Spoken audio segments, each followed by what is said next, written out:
It's kind of hard to say right now, but this song does feel a little bittersweet compared to how I would usually react to it, if only because apparently, and I say apparently despite being very much aware of this myself, it served as a bit of unfortunate proof on a contest that is, well, a contest. I mean, I feel like I talk about this kind of thing a lot more often than I realize. Yeah, but I guess that is the correct way to phrase it. There is a contest of, like, video game music stuff on a server that I'm in. And I say this very, very vaguely just by phrasing it that way, since I'm pretty sure that there are a number of different things that I could be referring to just by saying those words, but in that context that I am referring to at this precise moment, this, well, not this song, but Diablo Tristram was pitted up against a certain other track from apparently Wild Arms, the first game, which I didn't think was particularly special, but apparently 8 people agreed with me that Diablo Tristram is quite a good piece of music, but 23 people disagreed, which came as quite a surprise to me, who has pretty much come to consider Diablo Tristram as pretty much his favorite piece of VGM overall over the course of the past few years. But then there is also many, many other examples of my own taste in that kind of thing being apparently fundamentally incompatible with the majority of humanity, or however dramatically I want to put that. But enough of that. Anyway, I suppose that is as good of a way as any to show that I am here and I am present, and I guess I'm gonna use this, at least for the time being, to use as the stream scene and chat display, because I don't know, I guess I'm too lazy to do like the 3 button presses that it would take to switch to the other configuration that would actually fit in this scene. But yes, I mean, it probably won't make a difference, let's be real here, but hello to whoever may be able to receive this message at any given time. Hello, Burn, and hello to whoever else that might apply to. And we got a new game to play today on the adventure game focus day that I decided to make Monday into.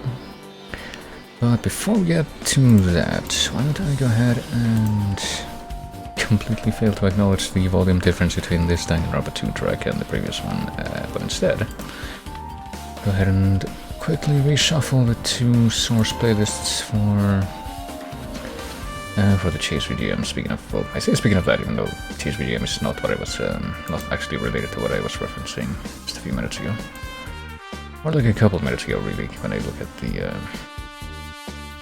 like live timing thing on OBS and tell me how long I've actually been speaking for, but yes. This track in particular, I want to say, always sounds a lot louder, or at least it's one of those tracks that sounds a lot louder on my end than it probably does on the stream, but yes, VGM. One day it will become something, it may become something that I talk about less often, but I don't see that happening anytime soon, to be honest with you, so right now, let's play 5 random tracks from this playlist after whichever one is track 13 on, or 14 I guess, since it's already revealed itself to me just by clicking. From this playlist, which I will reveal in just a moment after I fade this one out. Now this combined playlist of stuff that's from the Chase VGM playlist and submissions to that, which technically have not made it in yet. But this one, which has made it onto the 14th position, which is the last visible one, and which is also loud. There we go. Is apparently Lovely Forest from Lovely Planet. Game that I've owned for, I want to say, about 6 years now at least, but I don't think I ever looked into it that much depth, strangely enough. But yes, let's just go ahead and get through this, the whole introduction to this part, in a somewhat expeditious way, which I guess it's not like I prepared this or anything. I'm very bad at doing that kind of thing, but in this case I guess it wouldn't help me saying 5 VGM tracks will play after this one from this playlist, each one I will allow to play for about a minute, and any who is present may guess what they may or may not be. So let us begin with the first track now. Ooh. I can immediately tell what range of games it can be from, and I think I know which specific game and track it is now. I feel like I needed an actual confirmation of what the melody was going to turn into, but yeah. I mean, I have like, I want to say that I have at least a mild suspicion of what it could be. If the variation, or like sub-variation, or whatever the hell I want to call what I'm referring to right now. Basically, I'm trying to figure out if there are two possible candidates to what this track could be, or only one.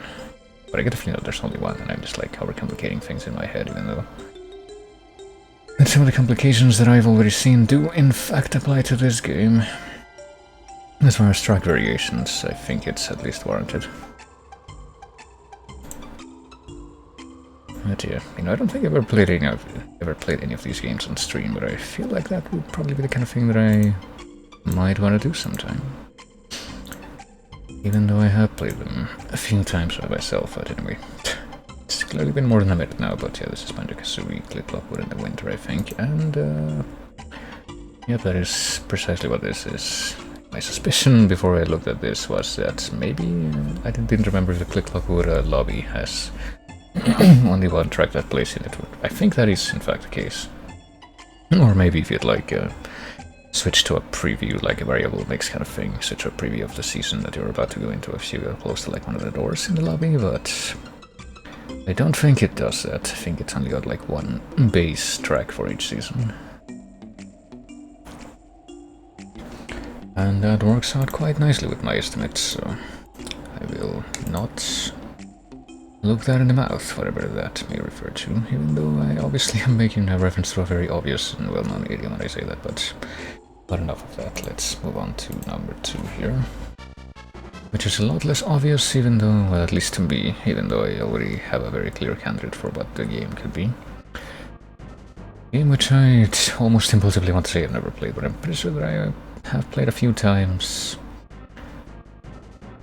on an extremely superficial level, certainly not with any kind of depth. I get the feeling I can't confirm this because there's no way to confirm this, and I can barely even remember if this is the case, but I feel like this might be one of those games that back when I was like a very bored teenager I would play all the way through, but only using save states and adhering very, very closely to a walkthrough, so that I barely actually remembered what happened in the game itself.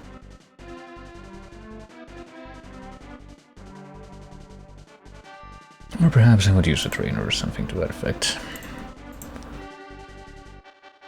Honestly though, I get the feeling that, now that I think about it, there's probably only a couple of games for which I actually would have used a trainer, which would have been Earthbound and Chrono Trigger, and neither is this, I don't think. Oh dear, okay, it's been a minute, so I want to say that this sounds like it's almost 100% clearly Star Fox, but that having been said, that would account for why the fuck, or not why the fuck anything, but why I have no fucking idea. If anything, that's where that word would go. Why I have no idea what track this is, because I do not know this OST well at all, or the game for that matter. According to this upload, it's Asteroid Venom Orbital, whatever that means. I mean, based on what I just said, it's quite clear that I wouldn't be able to tell you anything more specific than that as far as the context or anything to that effect, so let's just go ahead and move on to song number 3, which is this one. Oh boy. Well, I think I can at least give you a context answer for what this is. Not because I've played this game myself, mind you, but because I have seen a playthrough of this game, not vanilla, but with a somewhat notable broken bootleg translation. Which is probably more enjoyment than I wager I would get from just playing the game normally myself, but I guess I have no way to confirm or deny that right now, nor will that probably ever be the case. At least not in a way that would be something, I don't know, public. Basically, I don't think I could see myself streaming this, but I think I could at least give a context answer for it. This is certainly one of those like very popular series of video games that are just the beginning of my existence because I don't know jack about them, nor am I that particularly interested in them. But It's been about a minute. I want to say this is Pokemon Gold Silver, and I think, based on that fucking Pokemon Vietnamese Crystal playthrough that I saw, this must play on like the road either between the first town and the next town over, or between that town and whatever town is after that one. Let's see what this thing says. It says Azalea Town and Blackthorn City. Not Dr. Wu CG City? Well. But, okay, I guess that means I was wrong. This doesn't seem like it would play on a route, road, or whatever the hell that would be called. I guess it would actually play within the confines of a town, which, yeah, you know, big surprise there, I wouldn't actually know that myself. And I get the feeling that I will forget just as quickly. Oh boy, items want to update. You know what? Later. Better put this all the way over here so it doesn't get in the way. And yeah, that note. I don't know when I navigated away from this page with the stopwatch on my phone, but now that I have gone back into it, let's see, that is number 3, right? Yeah, that is number 3, so let's go to play song number 4, which will probably become obvious in just a second here. I don't know what it says about me, but I do find it surprising that people wait until, or... No, that's not a good way to phrase it. I find it weird that it's not until the vocals kick in that people realize what this is. I feel like I can always realize what this is just from the first couple of seconds before that happens. And honestly, I feel like this is definitely one of those games that I played back during those years that I alluded to before, where I was just a very bored teenager emulating a lot of old stuff. But I think this is about the time when I decided, hey, maybe I should actually try to play these things a bit more freestyle instead of just following the walkthrough every time. And honestly, I don't think that you could get a lot of help out of a walkthrough for the kind of game this is, as you might be able to tell. But yeah, this is Parappa 1, and this is the Old Masters rap, aka Bathroom rap, which is one of, I think, like, it's either 5 or 6 stages that you have to deal with in the vanilla game. Yeah, it's... I mean, it's literally 4 masters that you fight here, so this would have to be at least the 5th stage, but I think there is another one after that one, which is like the finale, but apparently there's some kind of love-based stage that isn't part of the vanilla game progression or something like that. I know that there's a love-based rap in the second Parappa game, but that's a whole other thing.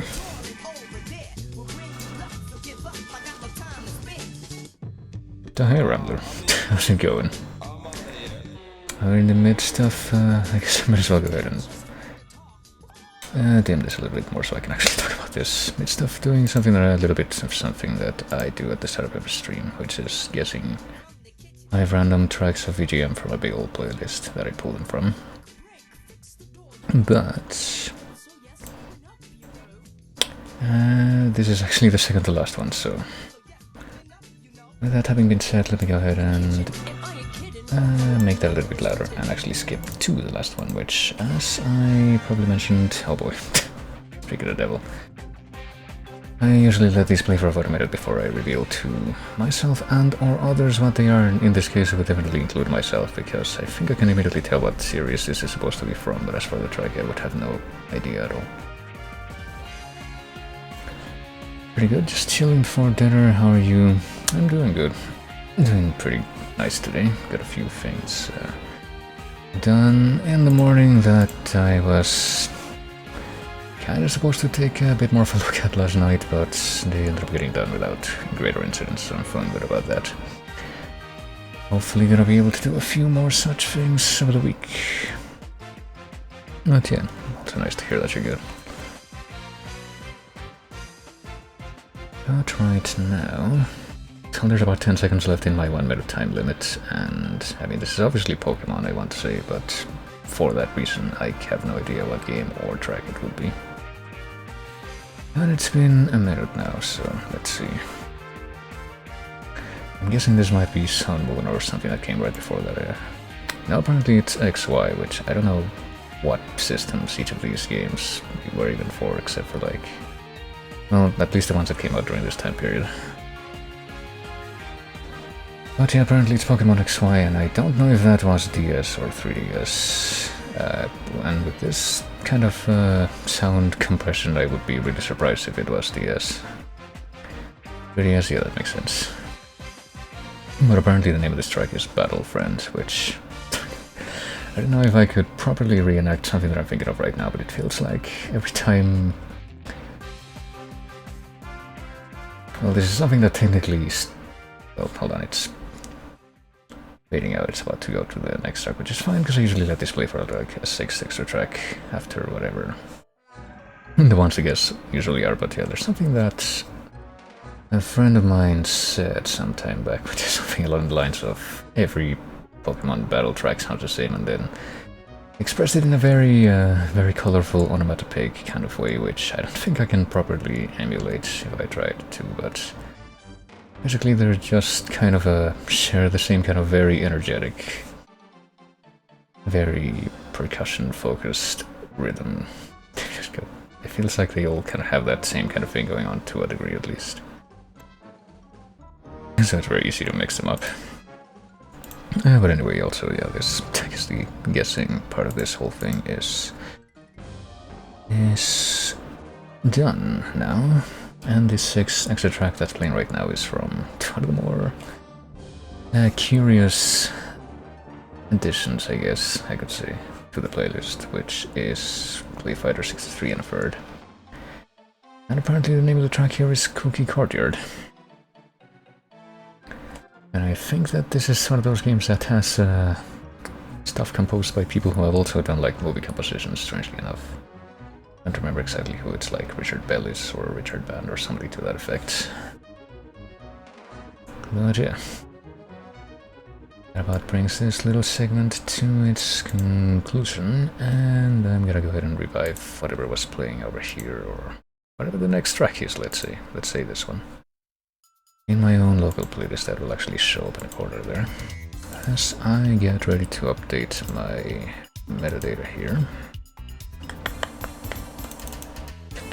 Go to the game that I'm actually going to be playing today, which will hopefully actually show up here, and so it does. That's nice. Which is kind of funny, because I'm pretty sure when I... Well, this is like the second part of like a 2-part story arc, I guess, expressed in 2 games from the Ace Attorney series, and like until recently, until like literally a couple of weeks ago, I think, yeah. It had never been officially released with unofficial translations, but it had been released before, not the whole thing, but part 1 had been released before with a fan translation, and I streamed that pretty much right when that came out. And right now the compilation of the 2 games shows up as a category as the Greatest Attorney Chronicles, but I'm pretty sure that before that the games only did show up in the categories, but only as their Japanese names, and I think that if I search for that now, it's gone, yeah. Daigakuten Saiban doesn't show up anymore, it's now only the Great Ace Attorney Chronicles, so might as well just go ahead and humor that, stick with that. But yeah, and speaking of reminiscing about part 1, something that I guess I should do before I actually get straight into the game here. I'm gonna open up the game right now, but something I should do before I start playing properly is probably try to come up with some kind of recap of what happened in part 1, because it's been a while since I streamed that, but I did recently finish replaying the official translated version of part 1 that comes in this compilation. Let me go ahead and stop the playback from this thing before it pops into the next track, and also let me see if I can just get this thing to show up with software capture. There we go.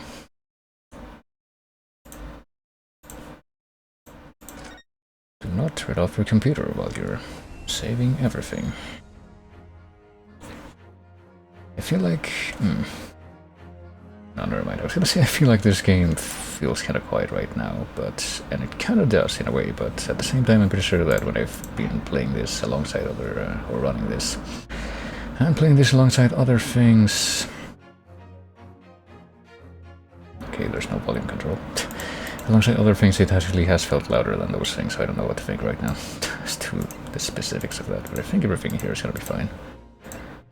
I was just a little bit surprised to see that there's apparently no actual volume slider in the game option itself, but considering that this is also pretty much a transplantation of two games that started on 3DS, that shouldn't be terribly surprising. But yeah, there's a Greatest Attorney Adventures AA, or not AA, AKA, Daigekuten Saiban 1, which is the game that I streamed before and played before, and just recently finished replaying.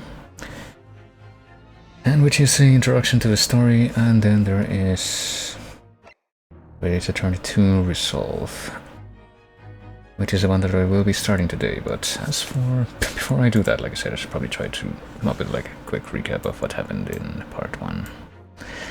So what would that consist in exactly? Well, I mean, there's the basic premise of the game, which is the main character, who is the ancestor of Phoenix Wright, starts out in Japan and becomes a lawyer by complete accident, and goes to England and meets Sherlock Holmes of all people and gets embroiled in like a weird plot there. But like the main plot thing that's introduced in this game and doesn't actually get resolved in part 1, so they pretty much just leave it set up for part 2 to address, is that, well, there's a number of things actually. Like in the first case of this game, there's like a mysterious English woman who is called Giselle Brett, which is like a Sherlock Holmes pun, because Giselle Bullet and Jeremy Brett, but like she gets found guilty of murder, but at the same time, and the person that she murdered was actually this universe's equivalent of Watson, which is also kind of a mystery why she even did that. But she basically gets, or the main characters get told that she's gonna be taken somewhere else and that she won't be punished properly or something, and then it's not really addressed for the remainder of the game. But the other, like the big plot point that's not really addressed, feels like, is I mean, I guess the big plot point that does get addressed and that does get like expanded upon a fair bit in part 1 is some kind of conspiracy by a dude whose name was changed and who is like a bit of an Irish stereotype, but who's based on sorta kinda based on a Sherlock Holmes villain, even though that the man that he killed and the man that he got killed by both have the same name as the Sherlock Holmes villain that he is based on, which is confusing.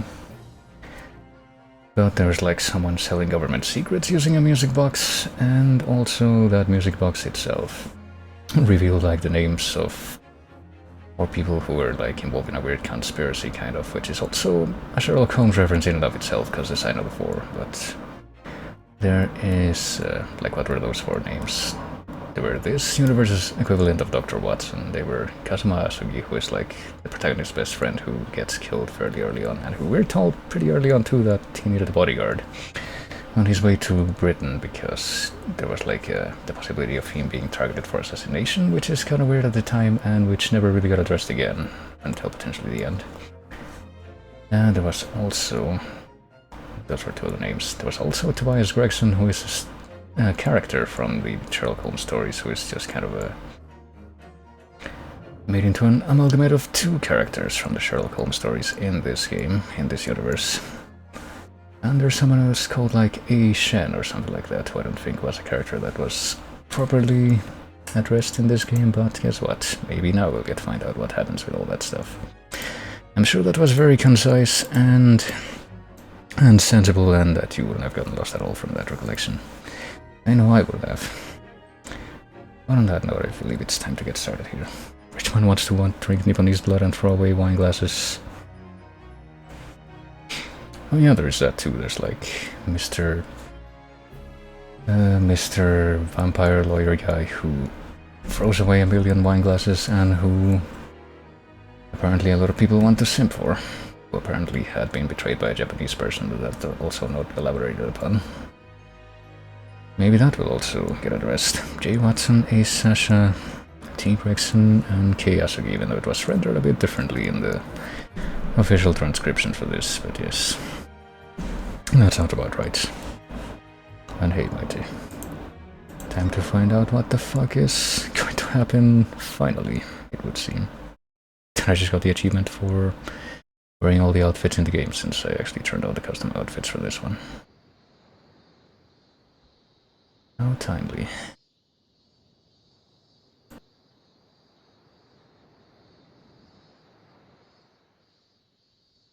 Standing here in the bright sunshine, looking out over the vast ocean, those days in London seem like a dream.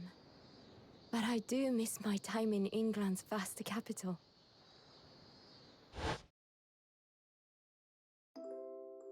You know, he's flourished into a truly wonderful lawyer. I've no doubt that at this very moment, he's fighting some noble cause in court.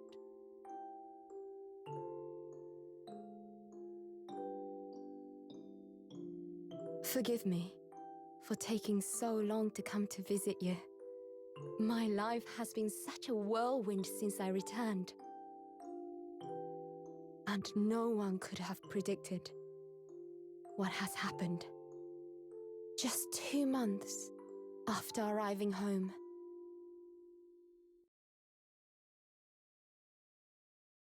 I find myself faced with a line that I did not want to voice act.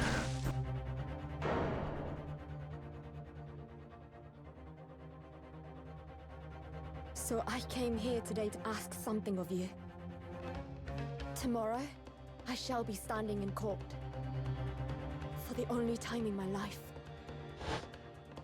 As a lawyer.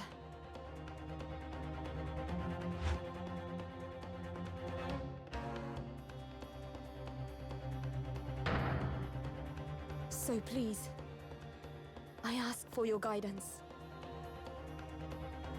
Kazuma-sama.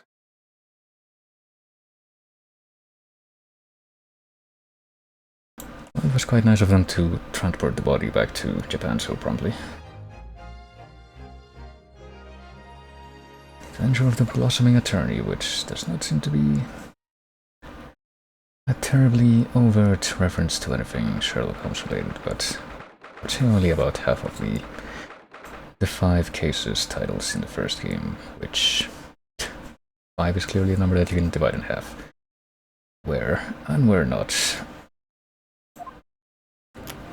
But alright. Here I am again after 9 months. You're playing as the assistant this time. I can't believe that such a bizarre twist of the paradigm has not occurred since... well, not since, obviously, but... has occurred so quickly in relation based on, like, pretty the first time in the original trilogy of Ace Attorney games, the only time that you could, or the first time that you could play as somebody other than Phoenix was when you controlled Maya, briefly when she was kidnapped.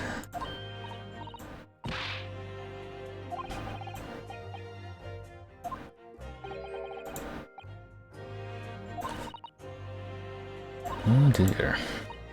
Feel the need to speak very formally to my own father.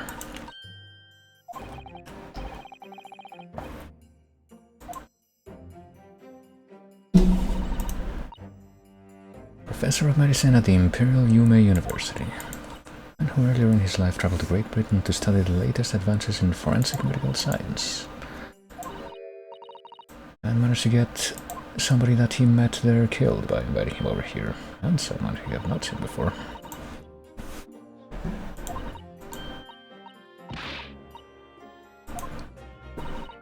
Hey, I got her. How's it going?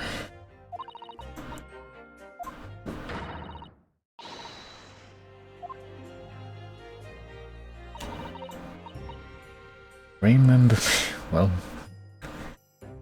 born the same year as I and my greatest friend. Even though she never was mentioned by Susato in the first game. I guess that her name is something to be met with a straight denial. And wanted to know it this time, since the second part of Great Ace Attorney did not get fan translated. I don't have anything to compare the new official versions of the name puns against anything. Of course, not like I'm gonna be able to clearly remember what the fan translations of the name puns were to begin with.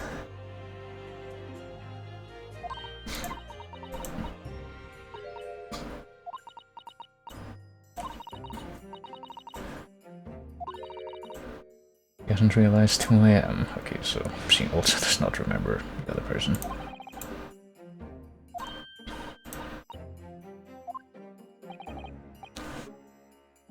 her best friend can't see through the disguise. I guess she must be wearing something different. Never tried dressing this way, of course. I get the feeling that we're not really gonna be seeing what the actual, the different clothes that she's wearing right now are gonna be on account of the fact that I got the fucking customs on.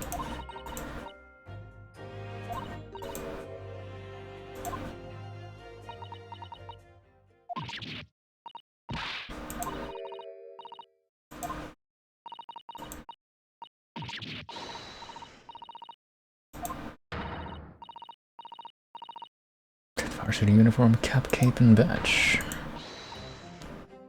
Look for all the world just like a student of the Imperial University, a male student, even though I'm pretty sure that's not what we're actually wearing right now, like I said. And also based on that introductory cutscene.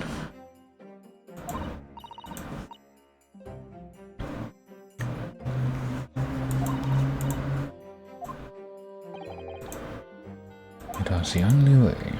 Otherwise you would be permitted into the Supreme Court to take on your defense in this trial, to pose as a man.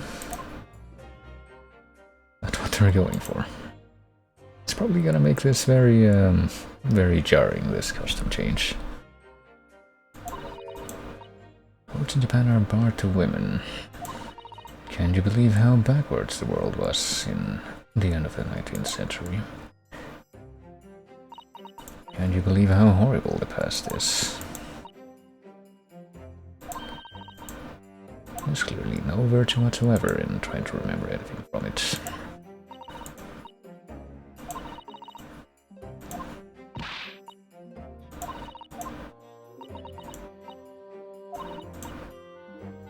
Such an accomplished judicial assistant already, though. So gallant and dashing. I really wish that we could actually see what Susato's actually supposed to be wearing right now with the customs as this conversation was happening. So that the bizarre contrast could begin.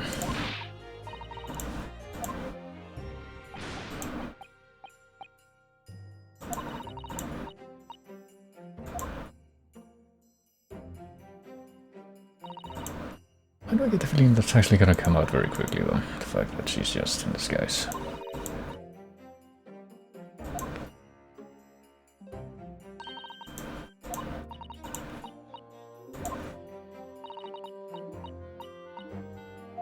Murder?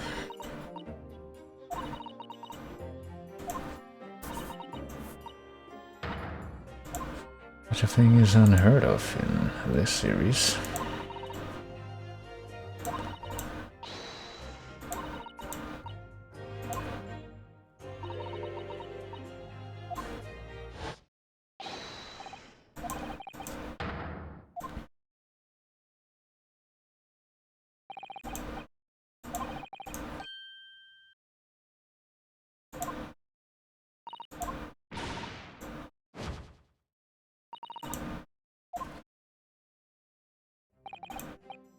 Let me just look at the... Never mind. I was gonna say let me look at something about this time, but I guess we're not actually allowed to. To access the court record quite yet. I am interested to see what a few things in the court record are gonna look like right now, though, if I were to actually be able to access that.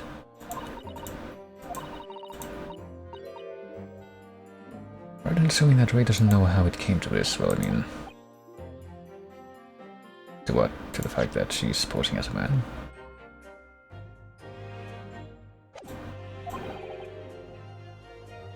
Oh no. Well, I mean, I guess partly related to that, but also not quite the most concise way to phrase that. Is it really because of who the victim was?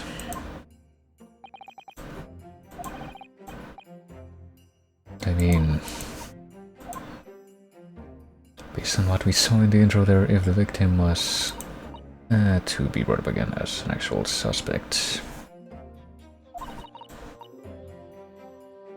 that would make a bit more sense in my head as to why they wouldn't want to, or nobody else would want to go against her, but, well, there's that going custom at least.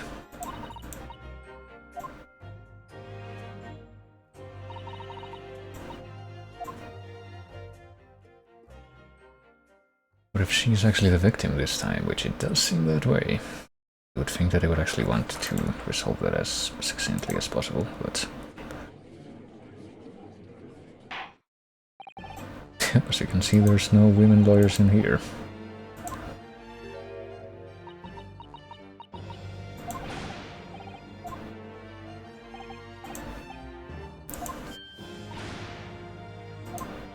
I guess she's also gonna do the meme where she just darts her eyes around like that. According to your registration details, your name is Ryutaro Naruhodo. Okay. And to come up with a suitable male name for you or this little venture. Well, I'm glad they clarified that, since I don't think you would have been able to tell that easily just by looking at that name.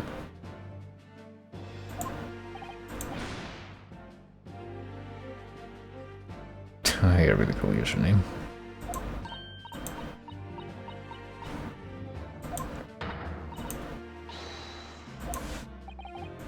Fortunately, I don't think it's gonna be too soon that we see Vampire Edgeworth in this, considering how it takes until the actual stuff starts happening in the third chapter of the original part 1 of this for him to actually show up. But who knows? Guess he wouldn't need to be introduced in this anymore.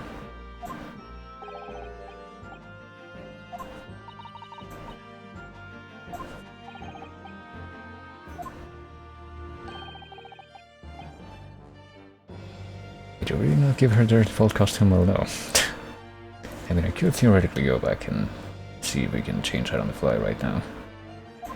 Would that perchance be... yeah, relation to Ryunosuke Naruhodo, I guess that's what they're trying to imply with that name. Yeah, let me try this. I haven't actually made a save for this chapter, I might imagine. Let's put it here for no particular reason. Yeah, it might be a slightly better idea, arguably. Well, yeah, I just saved, thank you game. Put her in the, like, the default custom for that particular scene, or set of scenes. It wouldn't be here, it would be here. It would be this thing. I guess the rest of the people that are involved in this, though, are gonna keep their custom appearance. Okay, does it just work, or do we have to, like, restart a scene? Oh no, there it is. Well, I mean, it's also kind of conspicuous, isn't it, how apparently has the pink lining.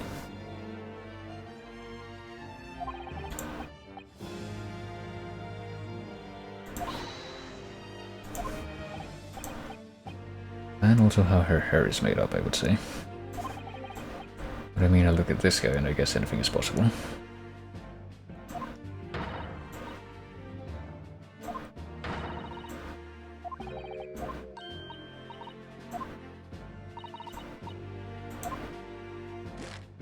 Yeah, that clearly won't be clarified at any point. Is your gallant and dashing lawyer up to the challenge of defending you? I mean, we've seen those same kind of eye-darting movements before, and that ended with that guy getting his ass kicked, so... eyes are wont to flit.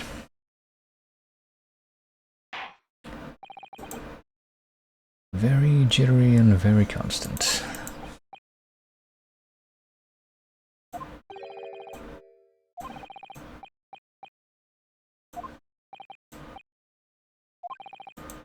Let's see.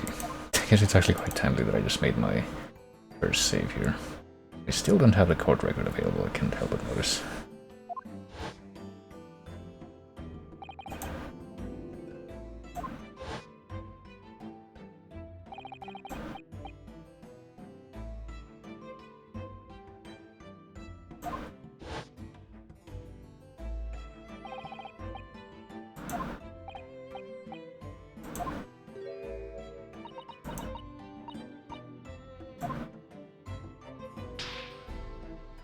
Gonna do that movement as well.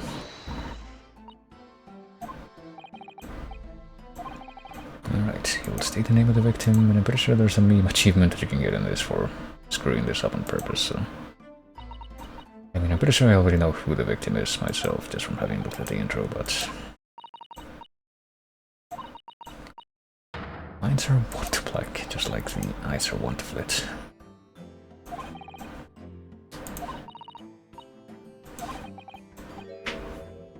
I didn't even realized how she even has the name Ryutaro show up in her dialogue box there.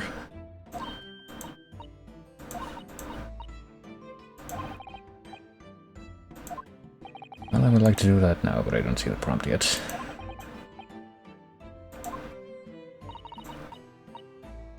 Okay, here we go. Our one piece of evidence right now is the post-mortem report. Only a single wound was identified. Sailbred, female British, 11th August around 2 p.m. Single deep stab wound from behind, piercing a lung and resulting in a fatal hemorrhage. Death would have occurred within minutes. Extreme meiosis, pupil constriction was observed in the victim in both eyes. Not that you could tell given how she always had her fucking eyes covered. But if we look at the people, let me see. We got Eugene Mikotova. We got Reem Bami, which just feels weird to try and pronounce. We got Giselle Brett, still with the same costume that she was wearing in part 1. Visiting Professor Dr. John Wilson, and there is something else that I found really weird, how like they had to change the names Sherlock Holmes and Watson to Sherlock Holmes and Wilson, but literally every other name that was taken from a Sherlock Holmes story was kept the same, including John Garrido, which was taken from a story published after like the cutoff thing for public domain, which just feels weird to me, but no idea how the fuck that works. I get the feeling that there will be even more here, but I don't think that we're gonna be penalized for doing this quite yet, but just in case, let me scum it here.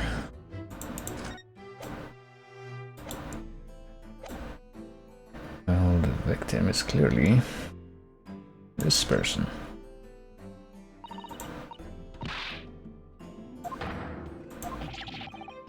Or we might be speaking a little bit ahead of time.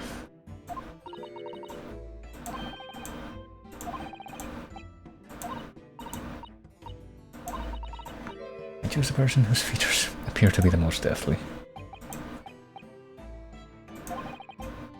I mean, there is at least some degree of logic behind that. It might not be the logic you were expecting, but it's certainly logic. Very well, I will amend my answer now to Eugene Mikotova.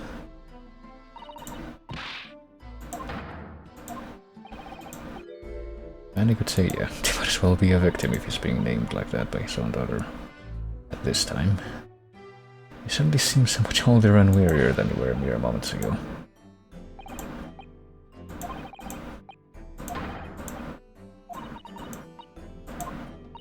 And there it is. I got the... You can't see this, but I just got the meme achievement for this case. Alright, let's actually do the correct thing from here on out, probably. Or at least try to. I wonder if she would have any clear memory of the significance of the victim here, even though I don't think she was present for a lot of the first case in part 1. Even though, presumably, her dad knows all about that.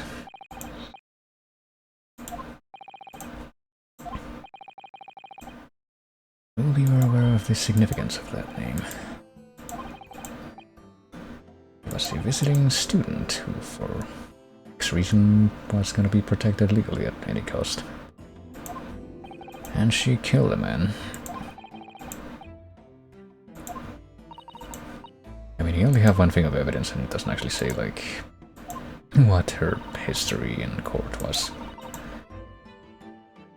Behind the woman's student persona was the face of, I guess this is just the face of a victim, the face of Queen Victoria, or the face of a killer, well. I guess it expects you to know this from having actually played part 1, though.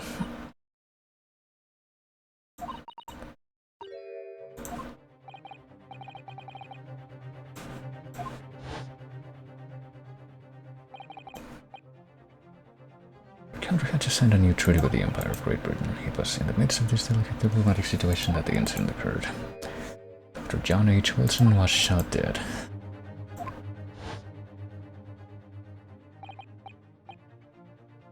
And yeah, predictably enough, the full motivation for why she did that was never actually explained in part 1.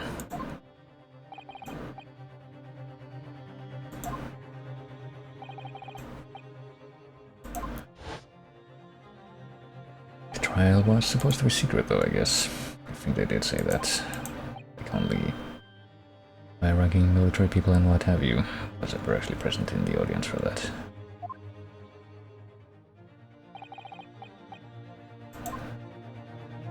And that's where Headband Man was denied his one chance to actually act as a defendant or defense lawyer.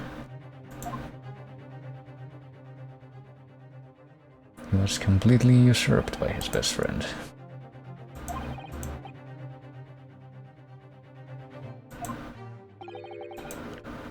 Yeah, she gave no satisfactory answer before the trial reached its conclusion, and it was just shoved under the rug at the time.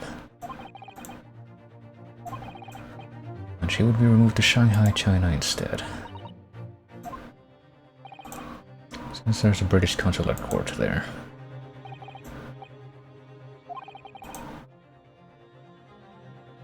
Apparently it took them a while to do that, by the sound of things.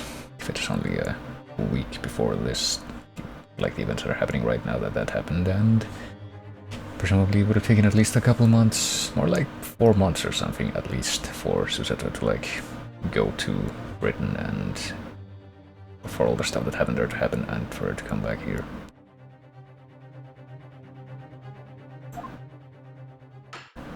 Well, I guess she was just sitting around for 4 months.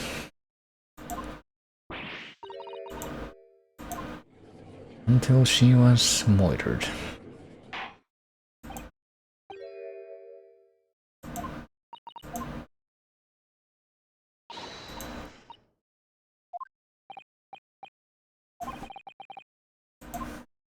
So what did happen this time?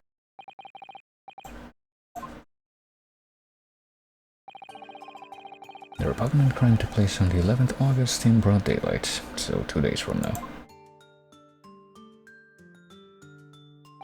Oh, this looks nice. Under a bright blue sky at a secluded bathing spot by the sea. The incident occurred inside a small beach hut erected for bathers to rest or change their clothes.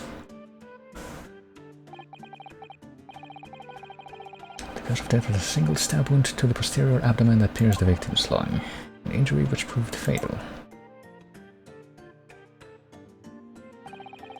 There were 2 persons alone together in the beach hut at the time of the victim's death, let me guess. Accused Raymond Mammy. Or Raymond. I mean, the pun is obvious, but I still feel compelled to pronounce that slightly differently. Sometimes.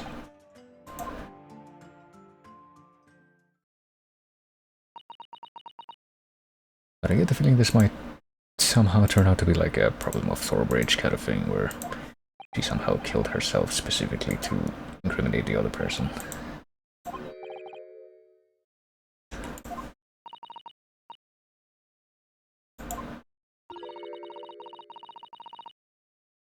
Those sort of words that raise an awful lot of questions.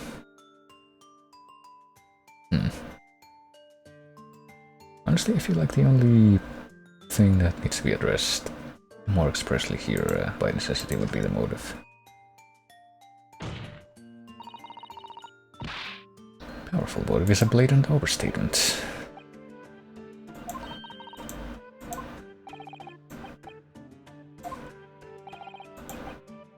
You're a research assistant at the Imperial University. With Mikotava in the laboratory.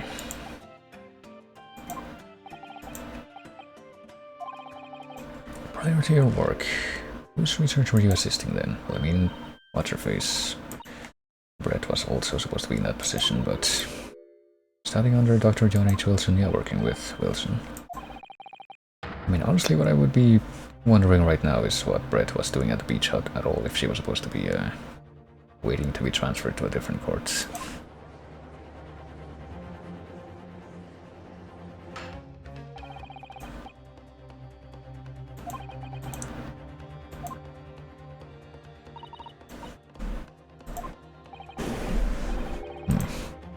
I see where they're going with this. Deep-seated feeling you had towards the English woman who killed him. Obviously, I was filled with hatred for what she'd done, and I'm just gonna come out and say this.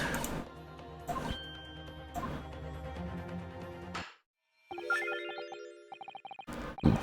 Wait, what the fuck? Okay, I think I know what that noise was. They probably left this thing on without realizing it, and I sure did. Whoops.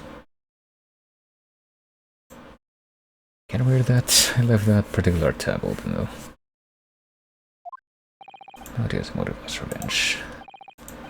Or so they would like to claim.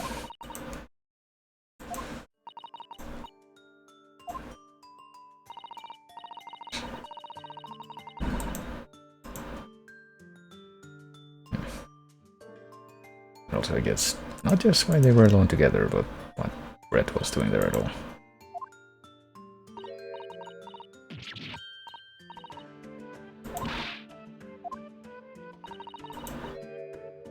Ryutaro Susato, I mean...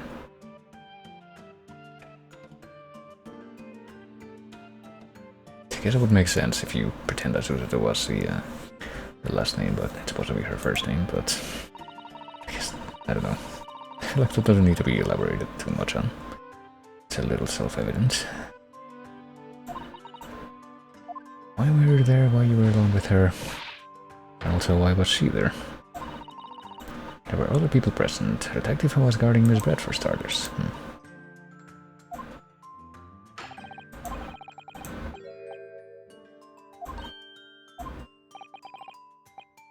There's only one reason why this young woman accompanied Miss Brett on her bathing sojourn.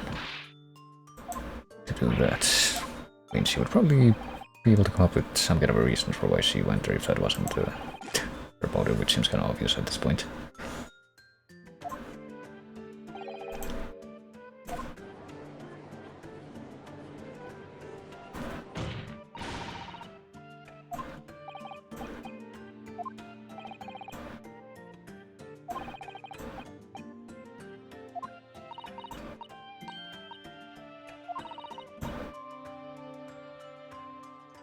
Well, there's only one more thing to ask about, so we just have to go through all of these at some point or another.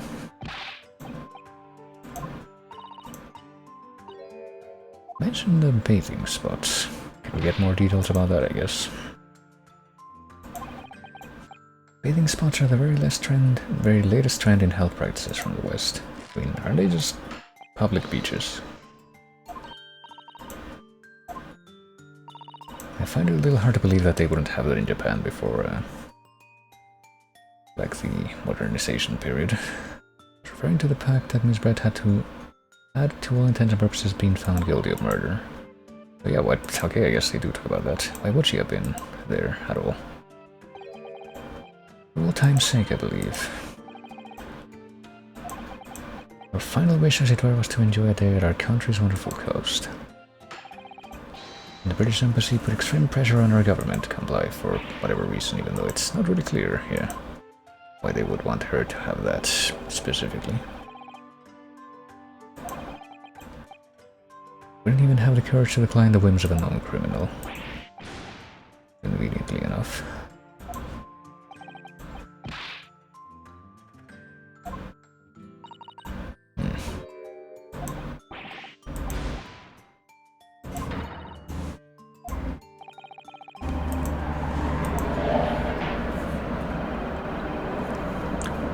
Clear picture of the incident now. Let's have a clear picture of the bizarre noises made by aircraft, but that's a perennial truth.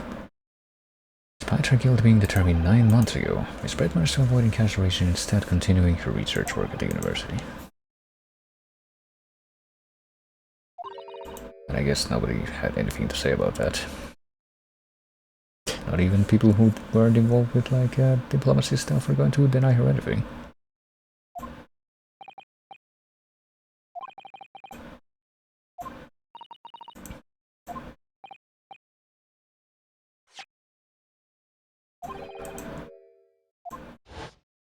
Well, let's take a look. I also get a feeling that I might know already who the detective was that was presumably looking after her, but... Let's see. There is nowhere within the hut that anyone else could have hidden. Arguably.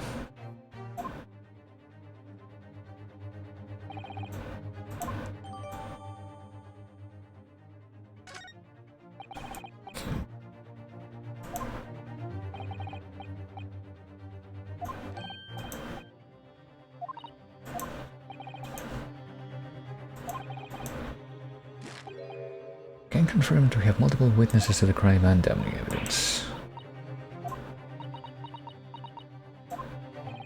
I mean, would she know about that? One of whom I met is a highly respected police detective.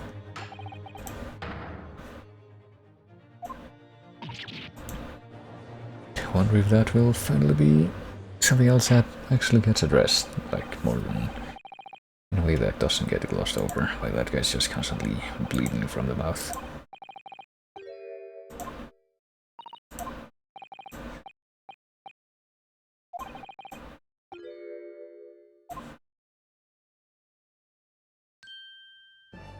I mean, they outright said it, didn't they? It was 9 months ago, so she was convicted or found guilty 9 months ago.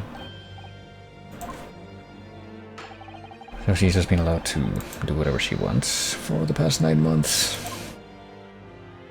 When they were waiting for her to be extradited to the other court.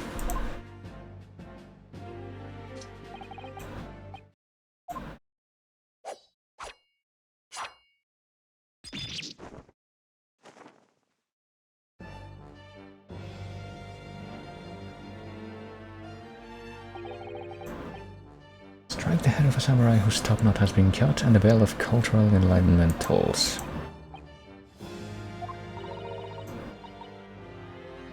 One mini major revolution. There's been a minor miracle atop my head. Oh boy. I mean, didn't he kinda have that before?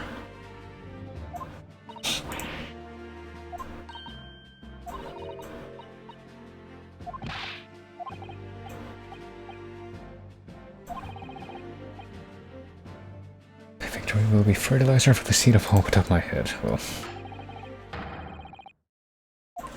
now I feel like the implications of him wanting to say something like that.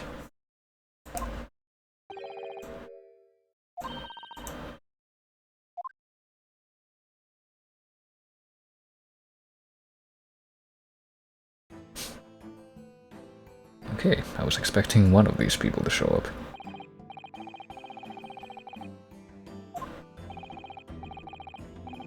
Satoru Hosonaga returns. In disguise, obviously, so he can go undetected, even though he's still got the same pose as he did when he was posing as a waiter with a towel and everything.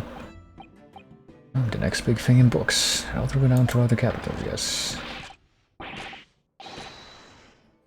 Sends by Soseki Natsume, even though I had no idea if that book was even, like, immediately successful or not. It's only natural that you'd feel nervous in my presence. So I guess he's not gonna say anything about the fact that she met him already. Yeah, what's he doing here in the country where he lives? Where he's from? He exposes you for who you really are. This will be over before it's begun. I mean, the other guy knows her as well. Like, she wasn't involved in the first trial that he was in, but she was involved in the ship murder case. Does seem to have changed somewhat in the 6 months or so that it's been since I last saw him. And as for Hosonaga, yes, we're not worried about him.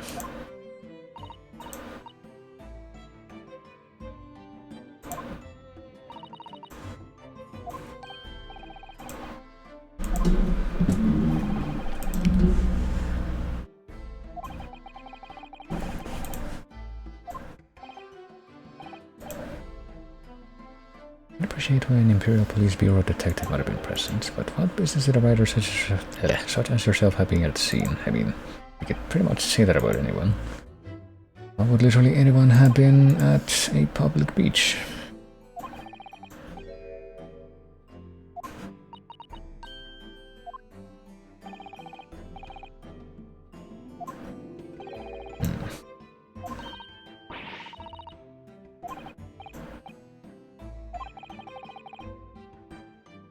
One some story or rather about 2 former students who studied in Great Britain. Well, that's convenient.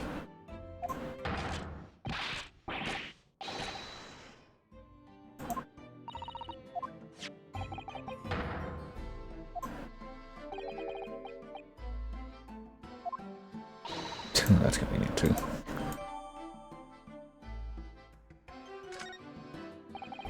And now would be a good time. I guess we probably can. Based on the fact that we looked at this one with no problems before, but can we look at the stuff in the court record with that much more detail? Can't read any of this, but I guess the cat that's on his lap must be the child of the cat from the cat that was the one that he had in part 1. Which is pretty much what he said in the credits of part 1. Should like to go with everyone to see your country's coast. Okay, so she didn't actually... I guess it doesn't prove that definitively, but it seems to me that if she said that at that precise moment, she didn't actually plan to go to the beach before that moment. Okay, so she was under strict surveillance, quote-unquote. Permit Miss Brett to go as long as a detective accompanies her.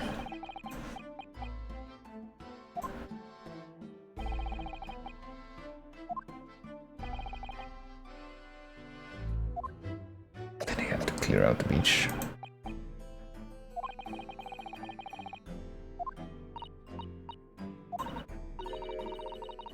You have something in her face now. I still have no idea why that keeps happening.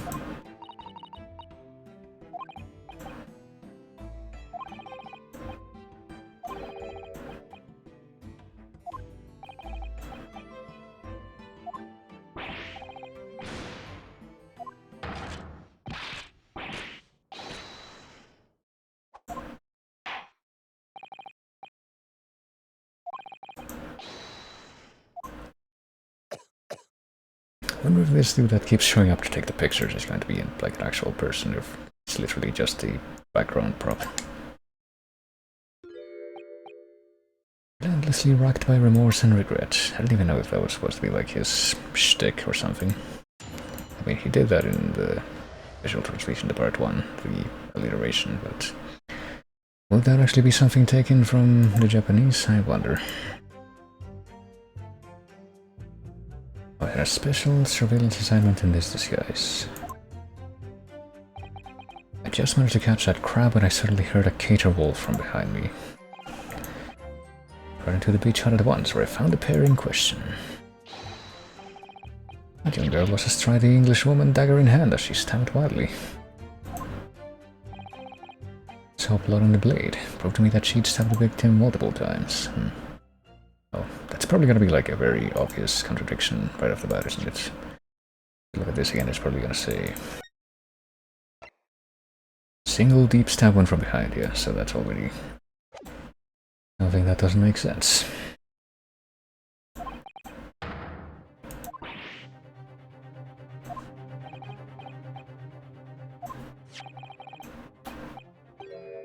Damning evidence. This pen that was featured somewhat prominently in these scenes of the crime scene. These views.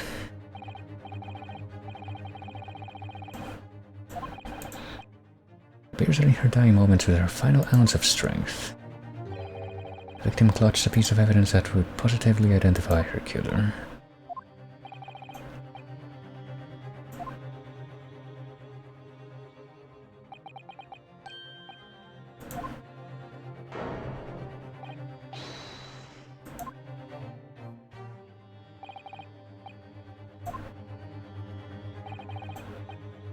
If you would carefully examine the pen, the owner's initials have been engraved into the ebonite barrel. RM. Remember me, with no questions asked whatsoever as to why those would be in Latin characters.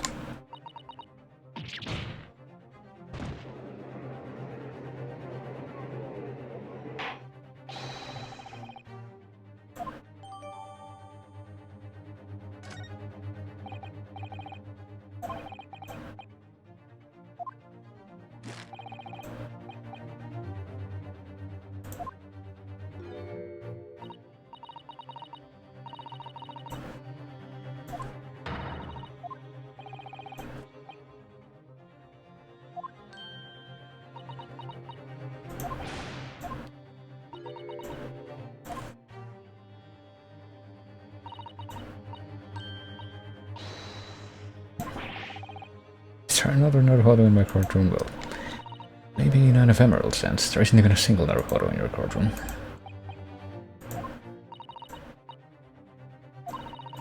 And inconsistencies in the witnesses' testimonies to prove that they're lying somehow. Never had to actually affect that directly before, though.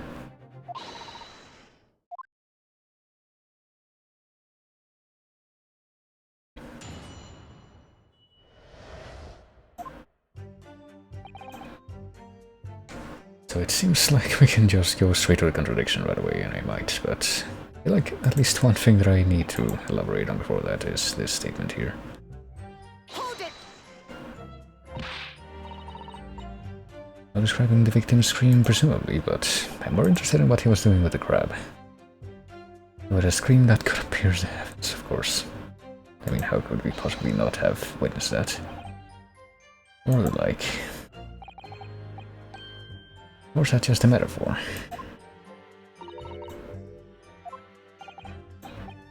Spun around at the noise on the beach hut immediately fell under my gaze. Many have seaside retreats there for rest and recuperation, or just to hang out and loaf about, and to show off that they have money. The beach hut is a simple structure erected as a place for people to change or take refuge from the sun, and he say locals are forbidden from entering, really. It's not actually a public beach. Well, how did these people manage to get in there then? Is it like a special arrangement thing? The Englishwoman commandeered the hut for herself. Which meant that I was forced to change into my swimmer on the sand. I tossed the crab aside and headed for the beach hut at a run. Or the crab then peeled off hot-wise. Turn to the pair in question. I should probably also get an elaboration on this statement just to see what it looks like. I actually saw her do it. The terrible spectre, the terrapin inspector, the bloody torrent, the author's torment. Every sight and every sound is still carved in my melancholy memory. That was my impression, at least.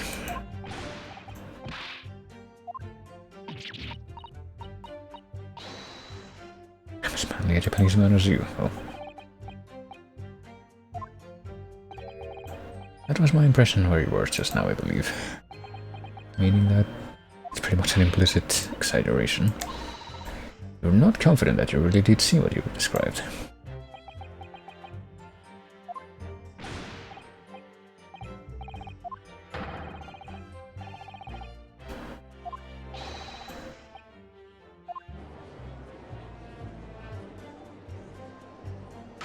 And yet he now does seem to be adamant that that is in fact what happened.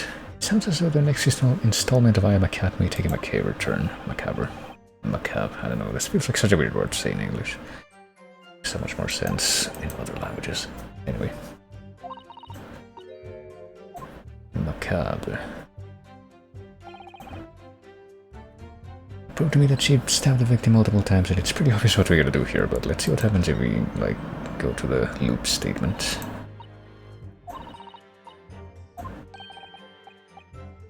Let's try to calm down. See why either of them would have any reason to lie. They may inadvertently lie at times, or they may just lie on purpose at times.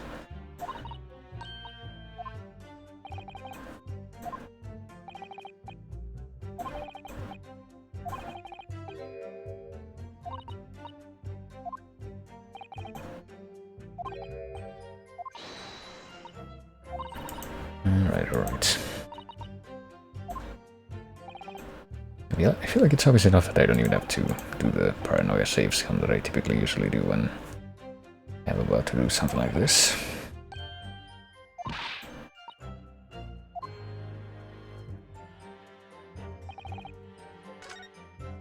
So we go all the way back to statement number 5. Proved to me that she'd stabbed the victim multiple times, and yet, well, hold on, before we even, wait, never mind. What? I was gonna say examine the pen before we present that thing, but apparently we can't examine the pen. That's weird. Oh well. Guess we better wait for that. Objection!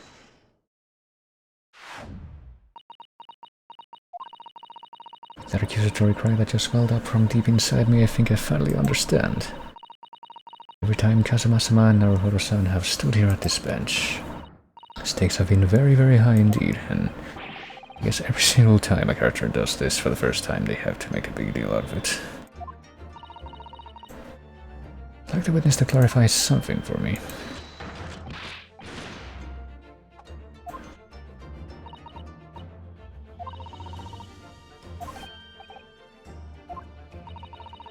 In your statement just now, you said that the victim was stabbed multiple times.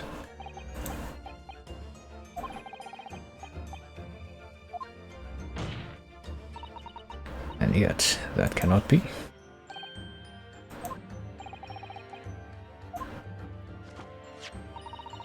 In the post-mortem report, it clearly states the victim was stabbed one time only. In other words, Inspector Hotonaga's testimony contains flaws.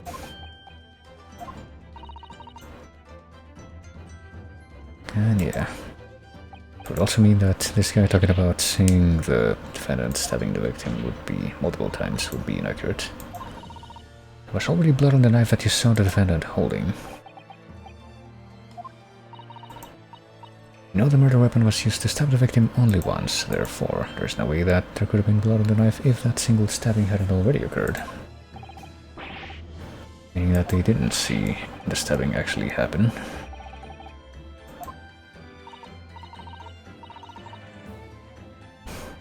Also, hey Lucifer, welcome. Two wacky anime card romantics. Part 2. Well, part 2 of this particular edition even. This particular iteration of the series.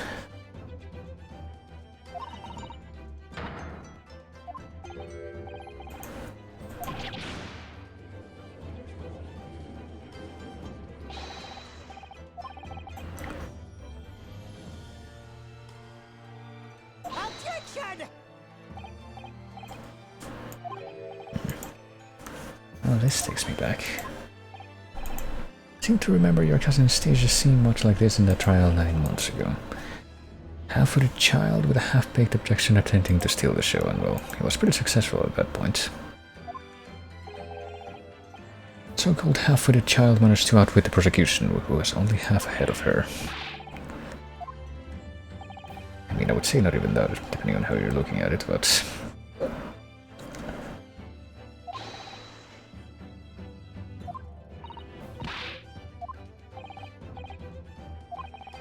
When the accused first plunged the deadly weapon into the victim, that was the fatal blow. And it was that moment just as she had withdrawn the blade ready for her next strike that the witnesses saw. Which doesn't really make sense too clearly with what the testimony said, but... But it is true that we can't really disprove what's-her-face, the defendant, not having actually done the first stab at this point. Mustache auditor is prone to moments of extravagance. No further comment to make about the testimony that just ended, though. The defendant was seen wielding the blade at all. There is sufficient ground for her actions to be viewed with suspicion, but it's still not a... I mean, conversely, I guess you could say. The moment of the murder or the death of the victim was not actually witnessed.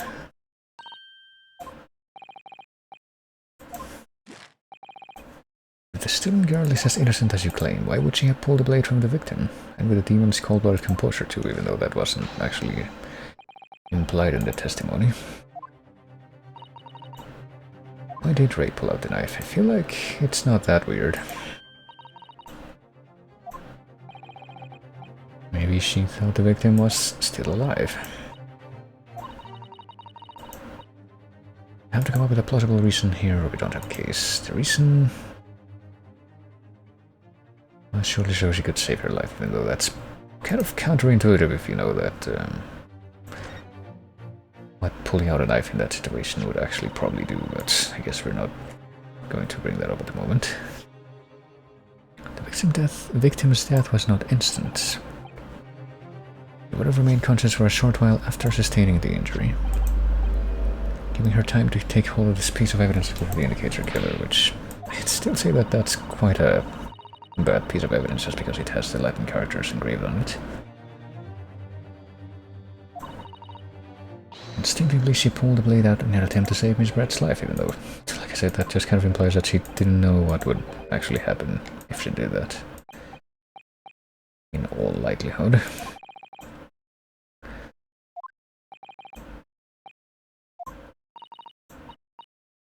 Does it suddenly feel much colder in here? I mean, certainly not here where I am. Respect to the slipshod assertion just put forward by the Yokel Defense Council. Well, that's not very polite.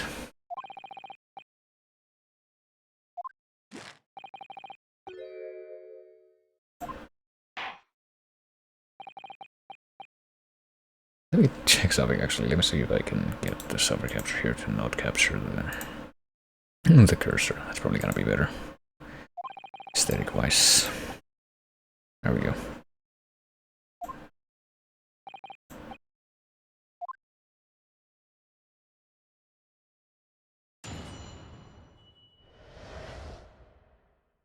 Forensic medicine primer. Pulling a blade from a wound without thinking could cause heavy bleeding. Okay, so they just immediately start talking about that. It's basic knowledge that any medical research assistant with an ounce of sense ought to know. There's no good reason why the defendant would have tried to pull the knife from the victim. And she had a motive, which is inconvenient for us, but the man the victim murdered 9 months ago, Dr. Wilson, was the defendant's highly respected mentor. So there's not anything that's that immediately obvious here, so I guess we will have to press this time. Pulling a knife from a wound really caused the wound to bleed heavily. Well, yeah, I mean, when you use an ice to create a wound, it also stops the wound from being open until you pull it out.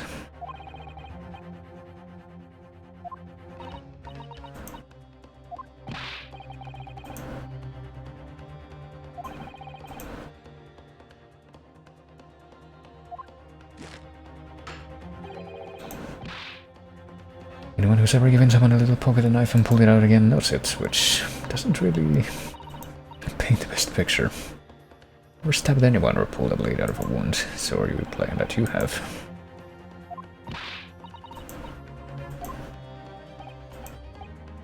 It's basic remedial knowledge for medics. We would have been well aware of it. But yeah, why would she have done it in that case? That's actually a good question.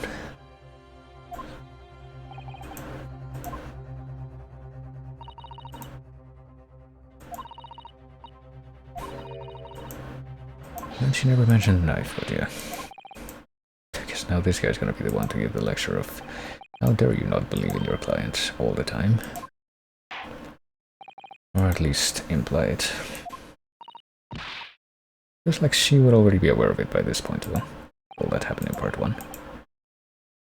If your cross-examination fails to identify an issue with the established facts, we'll be moving to my adjudication immediately afterwards.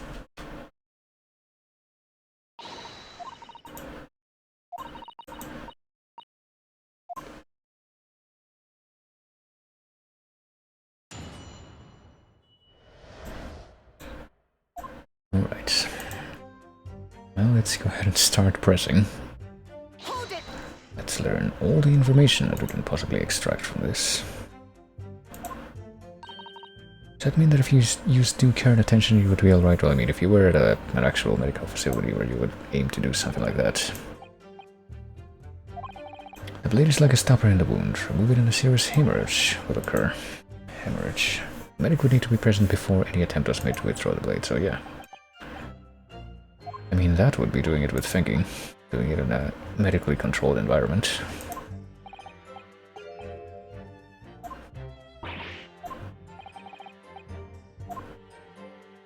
Okay, so that was nothing.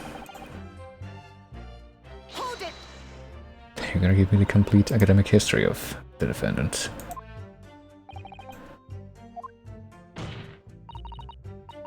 Defendant Ray Mememi-san does not possess an ounce of sense. Well,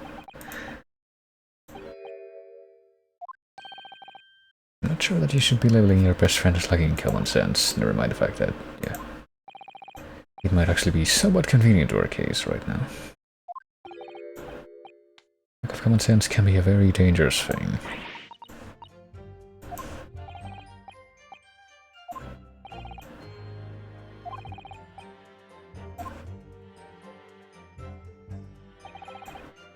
No good reason why the defendant would have tried to pull the knife from the victim, or so we believe.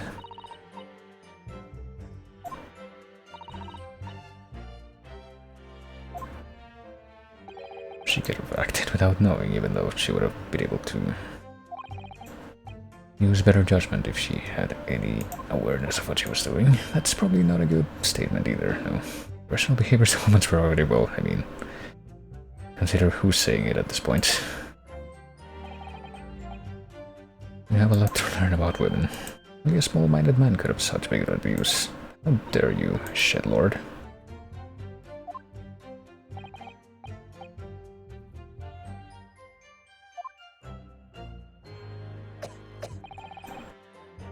Don't forget that the young student did have a motive for killing the victim, which I guess maybe that's what we should be trying to address right now, trying to tear that down a little bit.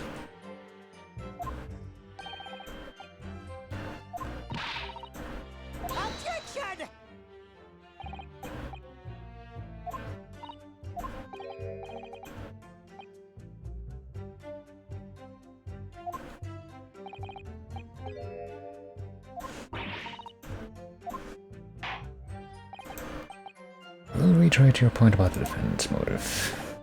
Well, shall we actually... Anyways, a sworn enemy of memories then. Okay, no, I was gonna say, does that somehow actually result in us getting a new statement added to the testimony, but not quite. Just moves on to the next one. Dr. Wilson recognized Memory San's talent and offered her the position of assistant despite her being a woman. Again, consider who's saying this.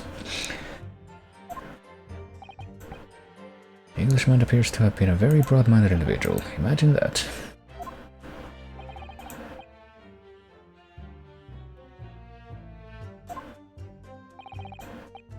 Clearly the defendant was in the man's stead, which only serves to prove my point. So I guess that brings us to the end of the testimony, but we didn't really find anything. And we pressed everything. It's especially important to remember the fundamentals, in this case meaning evidence. I mean, I've been through the court record. The last time that I tried to look at the court record, I wasn't able to examine this, and I'm not able to examine this. Perhaps you're forgetting something, though. You didn't take the evidence at face value you can. I mean, I have been examining it, just I've been forbidden from examining the pen until presumably this very moment.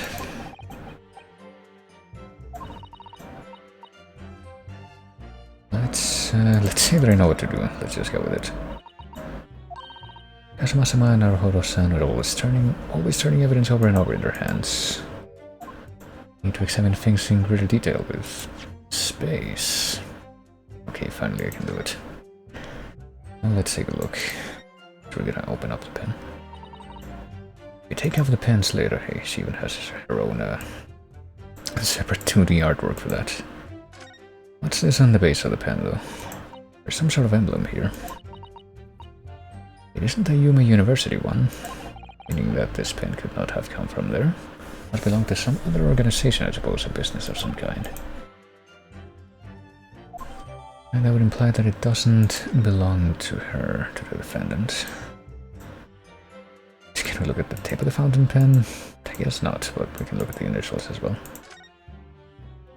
Or maybe even replace the... No, I guess we're not replacing anything, we're doing this too. What the fuck? Alrighty then, I guess I shouldn't be surprised by that. Too much. Let's look at this before we do anything else. Our initials are very clearly engraved here. To identify her killer. Unless, of course, that turns out that Brett is also a completely made-up name and these are her actual initials. I guess we're not gonna comment on that any further, though. What do we have in here? This must be the little reservoir that holds the ink. There doesn't actually appear to be any ink in there. could be on the verge of running out, or could seriously turn out to have been used for a completely different purpose, which I get the feeling is what this might be building up to. I think we have learned everything from this thing that we can right now. Let's leave it. So maybe with this new label of information in our court record, we can actually present that to about one of the statements that was made during that bit of testimony. Let's see. Well, we're going back to the testimony right now. Let me see what the full description of this is. At the moment, there's a very small amount of liquid still inside the ink reservoir. I don't think that we actually noticed that very clearly, but I guess that's what we're going with here. There's the initial RM and an emblem of some description. And the rest of the stuff isn't something that we can examine and like actually prompt more stuff from. Is it? No, I don't think it is. I'm gonna take a bit of another look at this. We got the footprints, we got the stuff on her, I guess, suitcase over here. I don't know if any of this is gonna turn out to be important. She's got more of these freaking masks just lined up there. Got a bottle of wine, question mark, and a couple more back here in the cooler thing. I don't know what this thing in the middle is, but presumably it's part of that whole set. She's got her see-through bag over there on the right. She's got this spilt thing on the sand. And some kind of big dress in the back, which I guess was what she would have been wearing before she changed into a swimsuit, question mark. Well, and there's also this, which... oh wait, we can actually turn this around now. We couldn't do this before. We can only look at this. This picture zoomed in. Rocco's England returnees tell.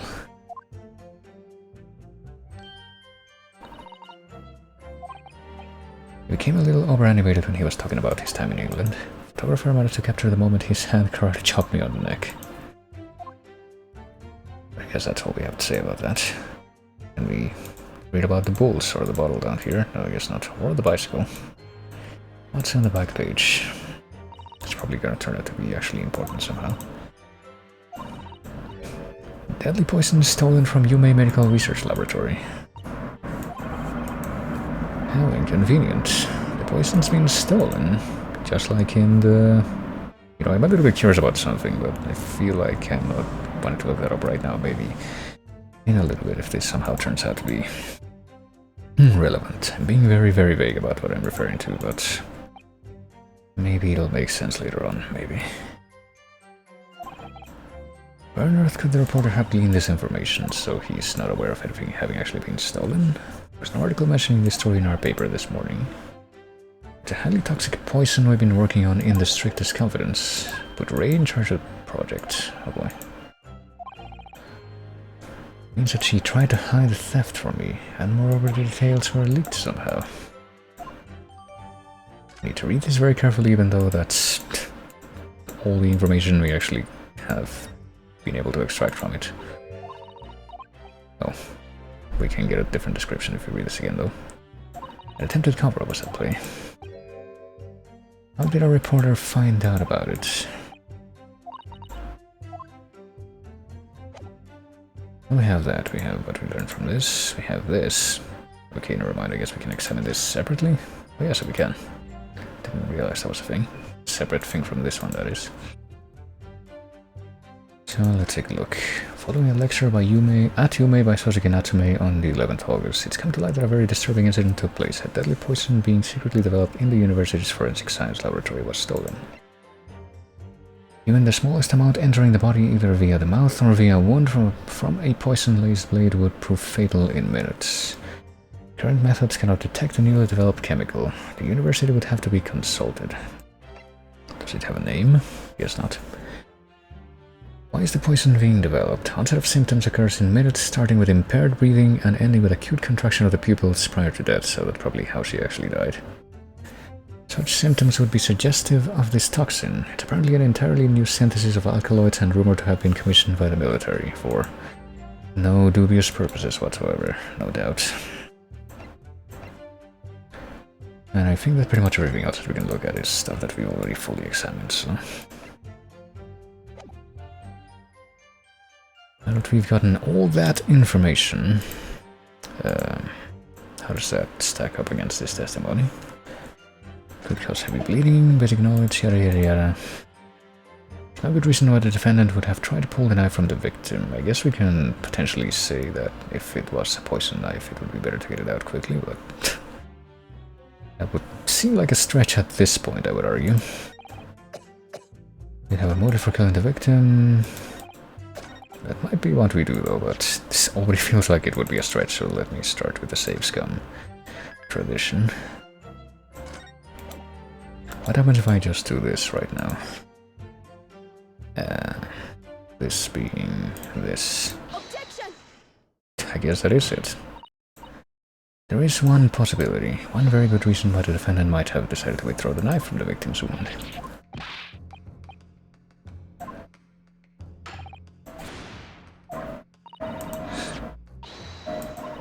I mean, we're not really proving anything by showing this right now, we're just suggesting something.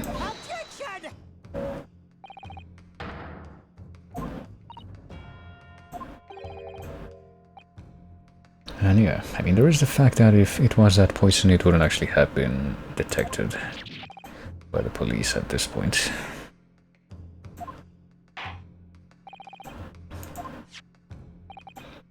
I'm going to need some tangible basis for your claims. What part of the newspaper article mentioned affirms your assertion? The possibility that it wasn't just a stab wound, I guess.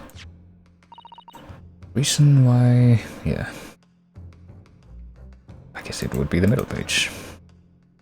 That's the one that says... yeah. When the toxin enters the body on a knife laced with the poison, it's rapidly absorbed and causes death in minutes. But, I mean, that would also, I would say, imply that if the knife had already stuck the victim and it was poison laced, then it would be kind of,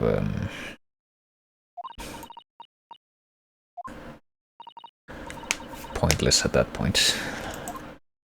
Lost cause. Seems like it kind of implies that he would want to not have the poison-laced knife have any contact with the victim at all. The defendant withdrew the knife blade from the victim's body not to accelerate the woman's demise, to save her life. Even though we have no proof that even if we acknowledge the fact that it's undetectable, we on the flip side of that, we have no proof that there was any poison on the knife. I guess we're gonna have to point that out next though. Acting quickly to remove the knife, the defendant prevented the poison from taking hook. Well no, that's not it at all actually.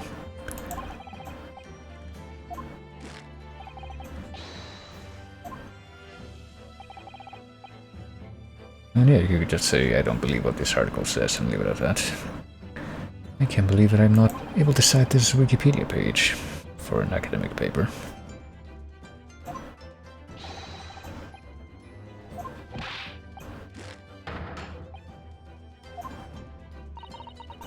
Why did Ray suspect stone poison was involved?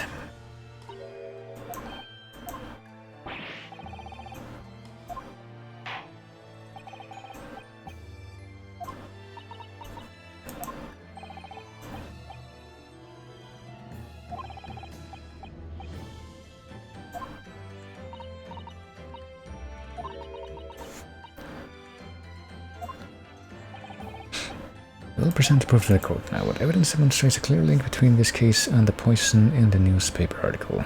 I guess that would be, I mean, I would still say that it's not decisively a clear link, but they do mention in the post-mortem report that the victim's pupils were constricted. Extreme meiosis. Pupil constriction was observed in the victim. So who was it that actually did witness the victim's eyes? Because we certainly never have, like I said. The fact that this condition of the victim was noted in the post-mortem report means that it's an unusual symptom of death. Surely there are other potential causes for that, though. Under normal circumstances, the pupils dilate when someone dies. If there was extreme constriction instead, that's most certainly unusual, yes.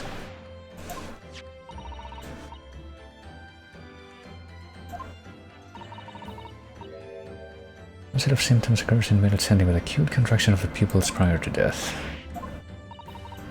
The defendant, upon seeing the victim stabbed in the back, noticed that the pupils of Miss Brett's eyes had constricted severely.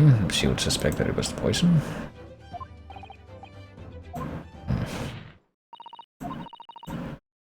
I mean, that still leaves the question of how that knife ended up stabbing her in the first place, but...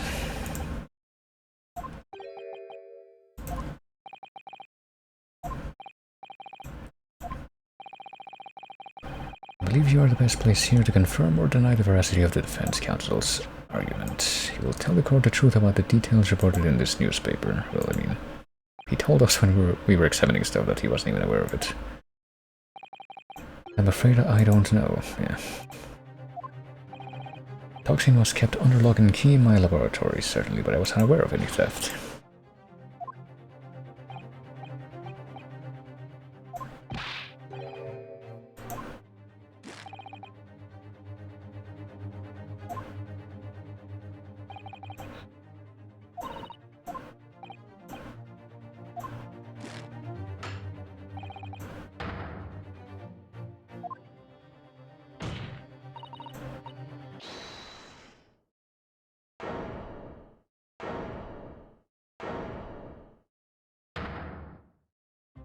Oh boy. I mean, it kind of stood to reason that she was probably gonna have something to say about that whole situation at some point or another.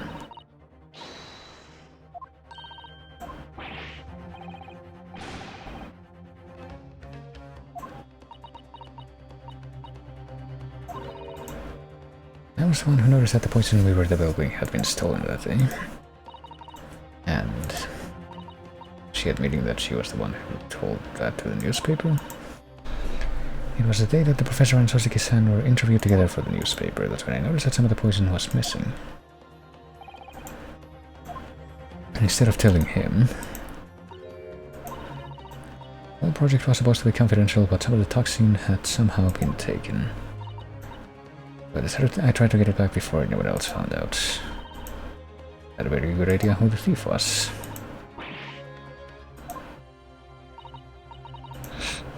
It was that dainty English woman. That's why I decided to join the little group of people going to the seaside. Inside the beach hut, I confronted Miss Brett. She just sat on a stool at the back of the hut, smiling sweetly at me as if she knew she wasn't untouchable. Can we get a visual representation of that, though, maybe?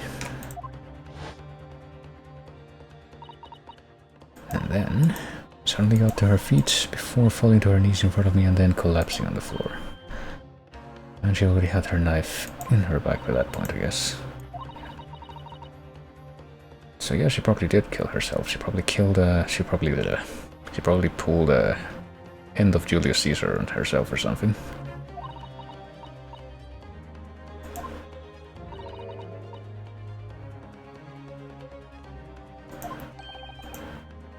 And oh, she saw the victim's eyes, though.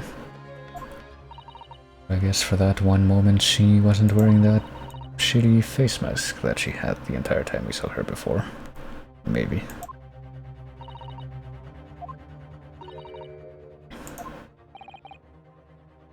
That train of thought was what spurred you to withdraw the blade, even though I mean, she probably, if she thought about it for a moment longer, she probably would have realized that it probably would have been a lost cause at that point, a futile motion.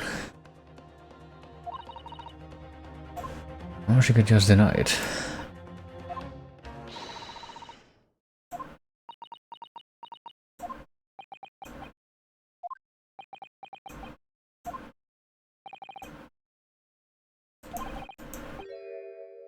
Don't ignore the courage with which you confessed in the end.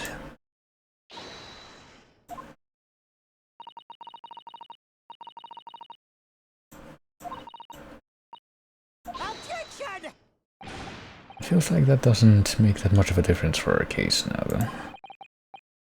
The victim just collapsed before your eyes, you see.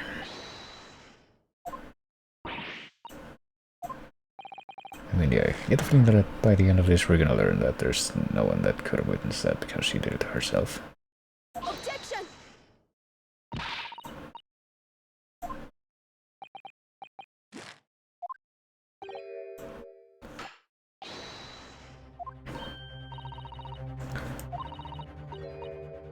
was brief, but he hesitated for a moment there. You'll produce the aforementioned evidence at once. Have some praise is due, young yokel student. I'd imagine there would be no need for me to submit this evidence. But you brought this on yourself. Well, let's see what we got now. Oh. Wait, what? I mean, where would this picture have been taken from?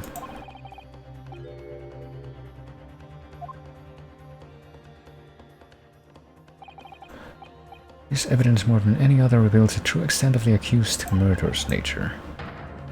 We chose the precise moment that Memoni-san plunged her dagger into the victim's back, or the opposite. Which is what we're going for.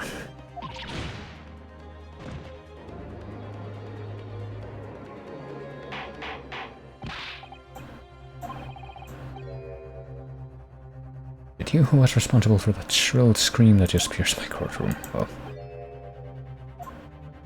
I mean, we're not really hearing that ourselves, obviously. Those particular screams are not accompanied by voice clips, but I guess it just has to be pointed out. Like a stage directions kind of thing. Wait, what did he just say? It's always starting to show her face here. Well, it's an odd way to phrase that, but sure. But I feel like what we should be asking right now is where or when, and by whom and how was that picture taken? I don't understand. How did you... Who took that photograph? Okay, thank you. That's of no importance here. Oh, really? Now we're gonna have to pursue that.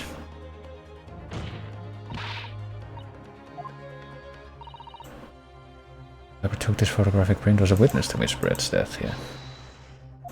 It would actually be pretty impressive for a photographic print like that to have been taken at this point in time, actually, considering that it would have to been taken very quickly. And I think about this time, it was more along the lines of, if you sit still for an hour, you can have a photo of yourself.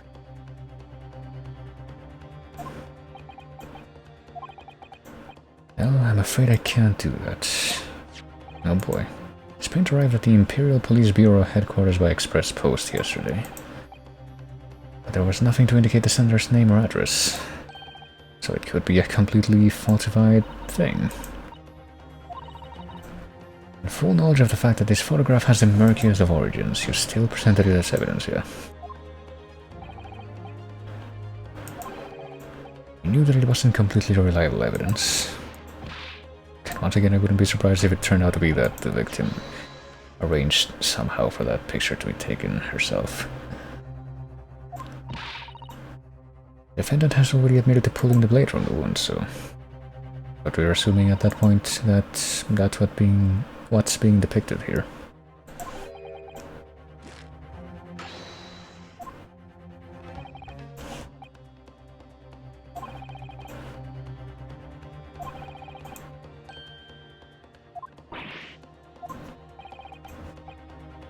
This is a time for you to fight. If what you've established so far is true, then there can be no doubt.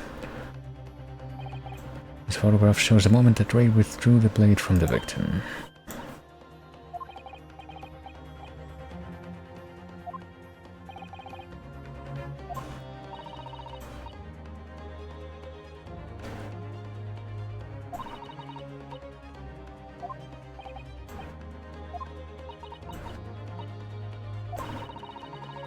The burning question is, who took that photograph? And the truth is...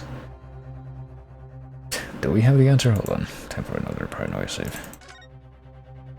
I mean, typically when you're presented with a choice like this, the thing that you pretty much have to do every single time is do the knee-jerk. Yes, I'm gonna pretend that I know exactly what I'm talking about.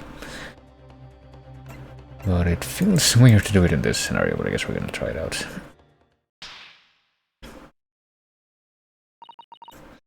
Isn't about whether I can or can't come up with the answer now. I simply have to. So yeah, I'm gonna have to make some shit up on the spot.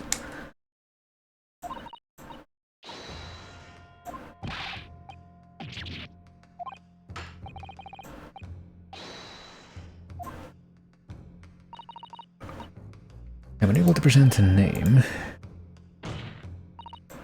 What did he say in the end?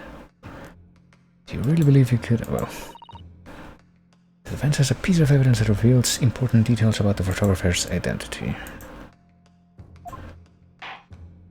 Or so one would think. Do we?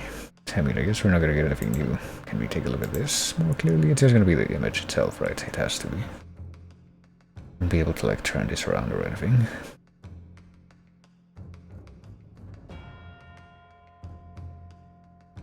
I mean, there's also, like, this kind of weird crack or scratch or whatever it's supposed to be on the side of the photo here. And I kind of have to wonder what that's implying, if anything.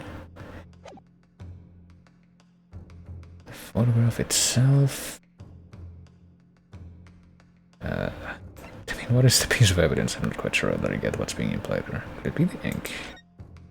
How could it be the ink? I mean, is the symbol also present in the picture itself? And I didn't realize it's like the organization of her hair stuff supposed to be like that symbol.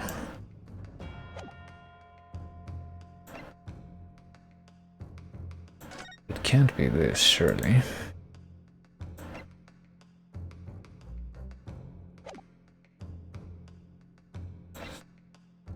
Are we gonna implicate the military? Are we gonna take another look at what this picture looks like when it's zoomed in? It wouldn't make sense. Oh, wait a minute. Actually, it does. This, I didn't even notice until right now, but this literally has the exact same crack scratch thing on the side here. I guess this actually is the important thing. Even though, like I said, I literally hadn't even noticed that until now, so... I'm just gonna have to pull that out. That would be this right here.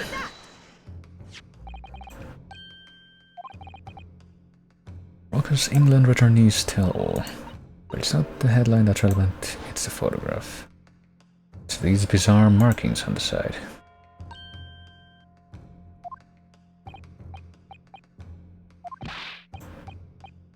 A shadow of some kind, presumably, from the branches of the tree of the like, even though that would have been indoors. Just seems like a incredibly weak thing to just kind of bring up on the fly. Just spit out. And hey, look, the exact same markings are on this photograph.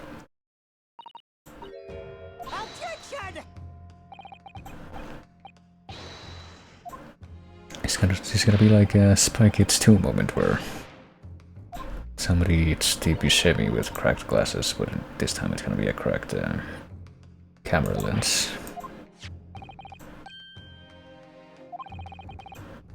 How would such an extraordinary similarity have transpired, will you see?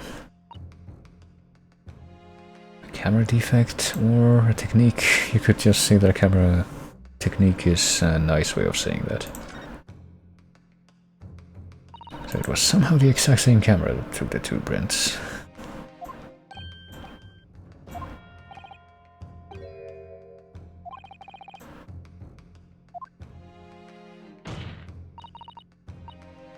Two photographs under consideration here were taken with the same camera, so if we find out who took the picture and the paper, we can somehow trace that. Objection! Wouldn't that actually be written in the paper article itself somewhere?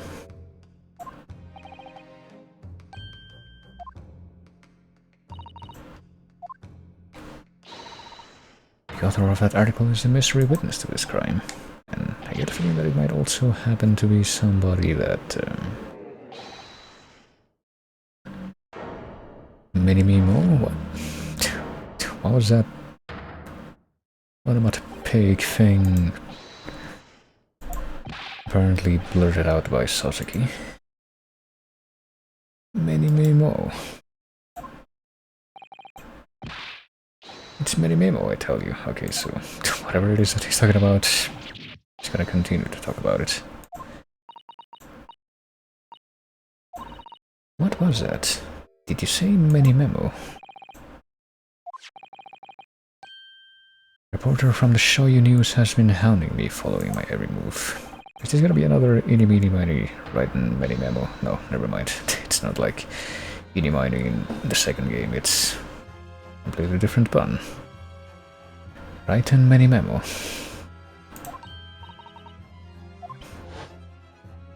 I guess we didn't even need to look at the picture itself. Okay, so I'm guessing that this guy in the background here is actually secretly that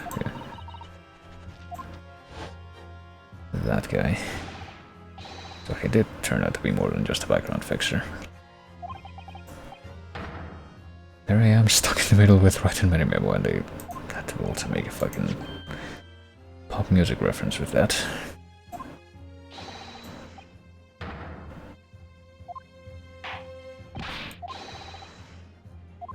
I mean, he apparently was already in the courtroom. It would just be a matter of dragging him to the stand. He seems to have mysteriously vanished when this part of the information was being revealed, though. I want this knife, the murder weapon, to be examined for traces of poison. This knife, which is the murder weapon, which for some reason has not actually been submitted into evidence yet. I would think that that would be the first thing that they would put in there if they had it in their possession. But not this time.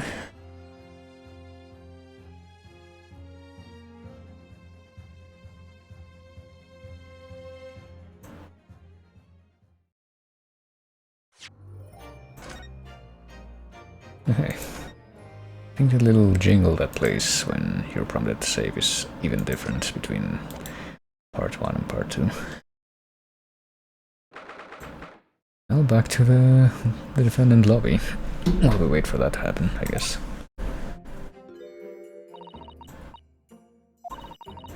Should have told me about the toxin. I mean, not just to Susato, but to the professor as well.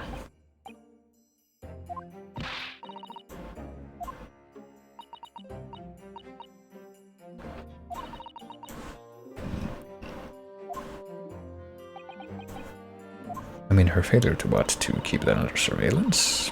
That wouldn't have been her responsibility alone either, would it? Or her failure to immediately report.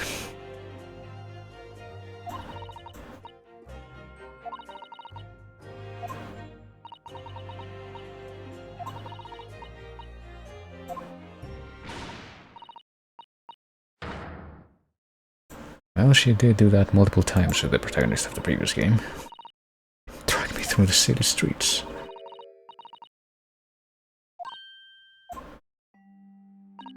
Allow me to reiterate a line from a certain musical.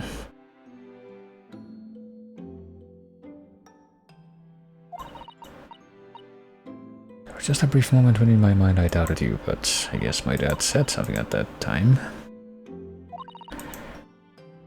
And I was reminded of the thing that the two characters that were the lawyers in the last game actually said to themselves over and over again.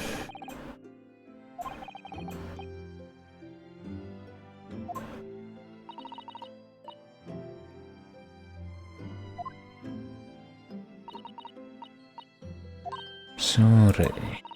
You find it in your heart to forgive me. I mean, this wouldn't even be necessary if you wouldn't even have told her anything, but... No, you'll always be a gallant, dashing lawyer in my eyes now. I was so scared, you know, when it happened. Didn't know what was going on. The English woman was sitting at the back of the hut listening to what I was saying. And I guess not responding in any way, shape or form, so... Certainly got to her feet before collapsing on the floor in front of me with a knife in her back. Which makes it kind of hard to believe, if that's what actually happened, that she wouldn't, or that if she got stabbed at that moment, she wasn't expecting it. And you were the only people in the hut at the time. I mean, apparently there was another way to look into the hut based on the existence of that photograph.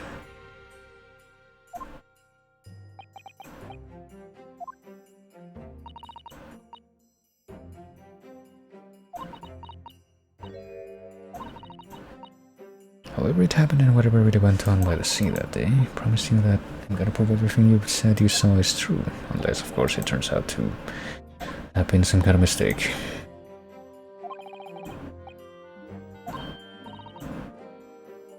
expect the poison is going to come under close scrutiny in the upcoming proceedings. I mean, didn't the newspaper article also imply that the poison would not have been identifiable without assistance from people who were developing it? At least won't have any way of testing for it, yeah, but... I mean, literally you and the professor would have a means of providing them, yeah. Without this chemical reagent, it's impossible to detect the toxin. So, I should probably go ahead and use that. Send a colleague of mine off with some earlier to deliver to police headquarters, okay. Perhaps you should have some as well, though. Oh, I didn't see the description for that. Maybe I can do that right now.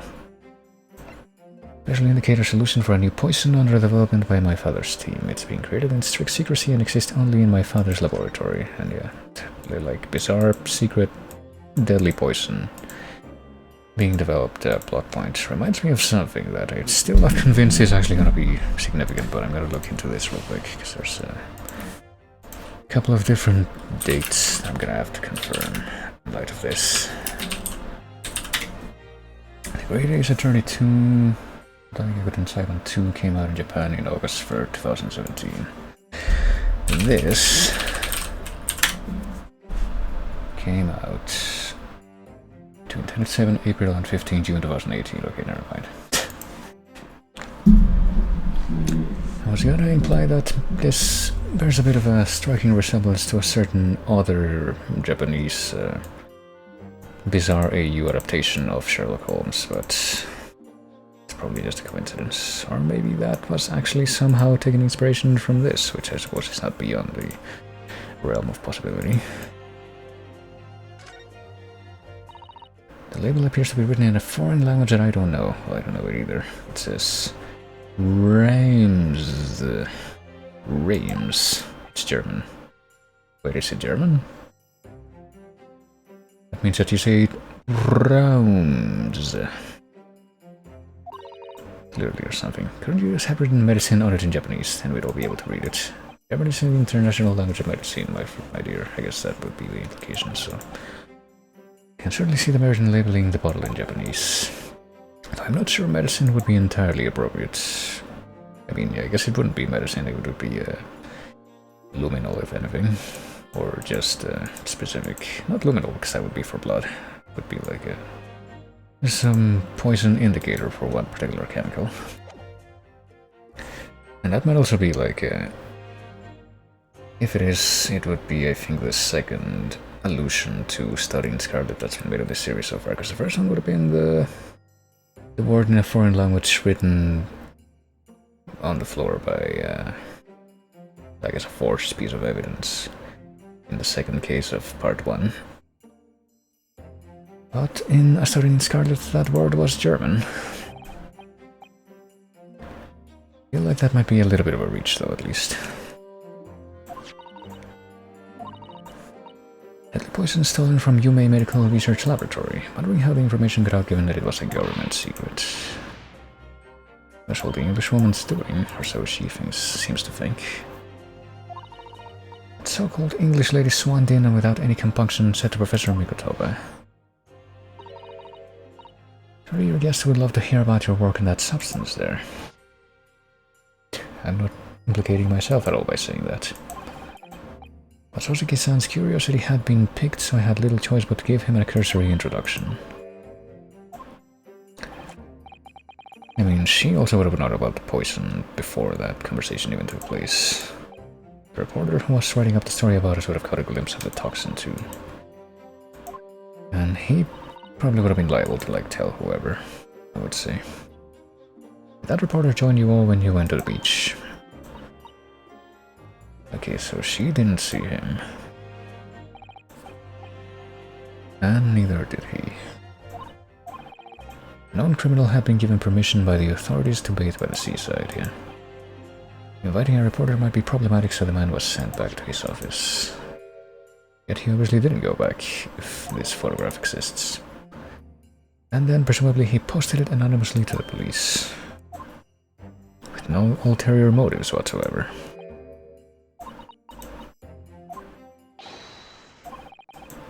It's heard that the new witness is now ready to testify. The trial is about to resume.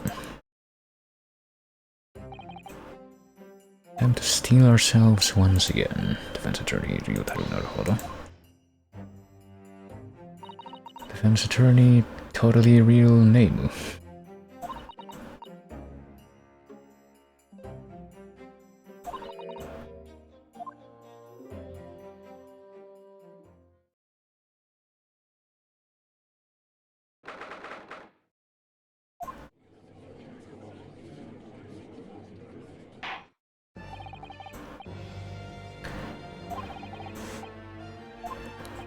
Well, do we have the new witness? Before I address that question, I have some very important news to share.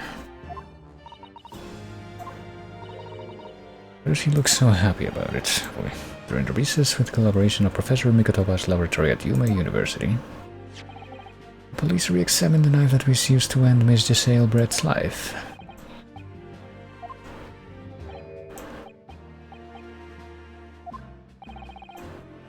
The reagent delivered to police headquarters by rickshaw, so it would be there in good time. Judging by the man's swagger, I feel we might need to brace ourselves for the inevitable. What were the results? This dagger, which was so cruelly used to end the life of the victim, there's no trace of poison anywhere along its blade. Even the one that we supplied. I guess we don't have any immediate confirmation of that.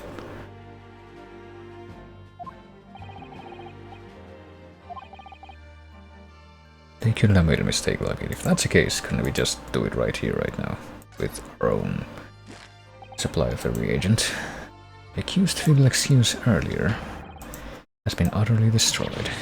Or so we believe.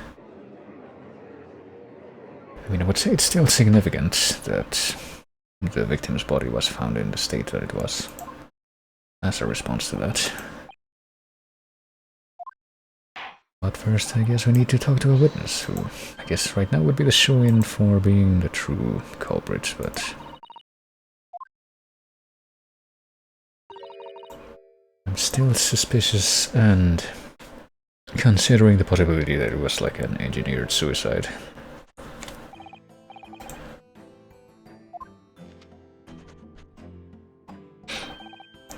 Write in any memo of the show you news. And what people like to call a journal. Please don't say that word. It's a contraction of journalist, but it has much worse implications, especially right now. I'm there when the news breaks, putting pen to paper to catch those scoops so they're in print the next morning. Oh, and I'm pretty sure that that introduction and that highlighting of the symbol on his armband immediately... Hero of the Herald for nothing, the nice guy of news. Of course, someone who calls himself a journal will also call himself a nice guy. But yeah, that pretty much immediately tells us what the deal is with the pen.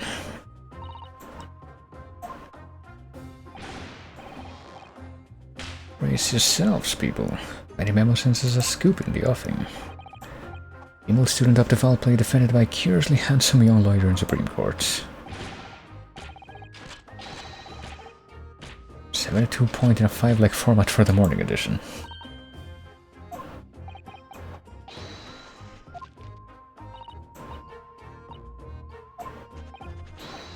What made you want to become a lawyer, oh boy?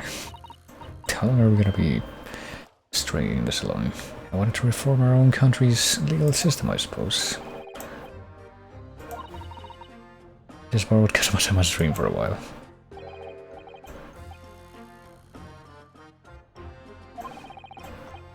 So-called Dark Horse of the Supreme Court. No, the readers won't buy that.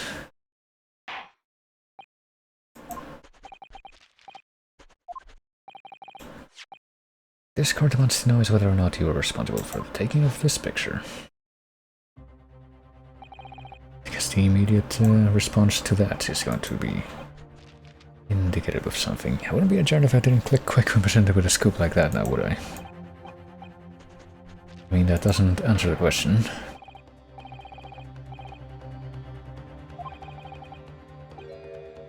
That's what I call my mini-memoism.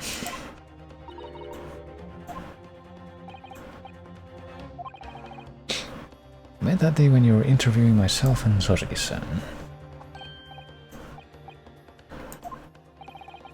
you were supposed to be going back to the Shoyu news offices after our meeting, and yet evidently that didn't happen.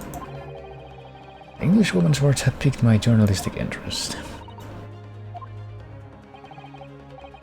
Criminal left to do as she pleases just because she happens to be a British citizen.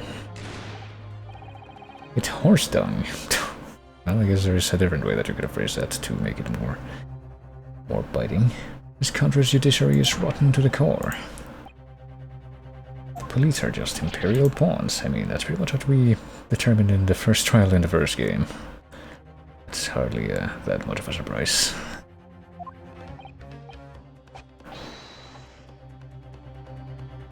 In my memo pad. This is not at all redundant. I should like to go with everyone to see our country's coast, is what she would have said. Going on some junket?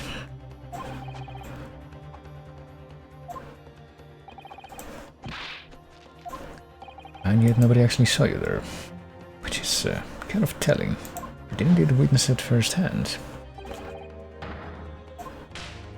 And yet you didn't see anything at the time or to anyone until now.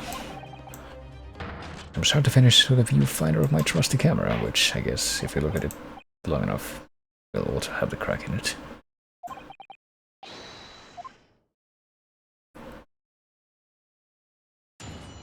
It's not very easy to tell from this angle, but I'm pretty sure that the lens is supposed to be cracked. Beach hut was made of shoddy old reed screens, so there were plenty of gaps I could see inside through. The Englishwoman was sitting on a stool when the student girl came in and started arguing with her. Seconds later, the girl pulled out a knife, throwing the Englishwoman to the floor as she stabbed her in the back. Smoldering charnel spirit burst into flames. Quick as a flash, I whipped out my camera ready to click. Pulled apart the rough weave of one of the screens and poked the lens through for the perfect shot. But surely that couldn't have been the moment at which the lens was damaged, because it was also in the earlier photograph. You can see them clearly enough in that great shot I snapped. And yet nobody present at the scene inside the hut or anyone that was in that area at any point during the incident noticed that that had been done. They're just screens made of coarsely woven reeds. It allows the breeze to pass through and bring some relief from the summer heat.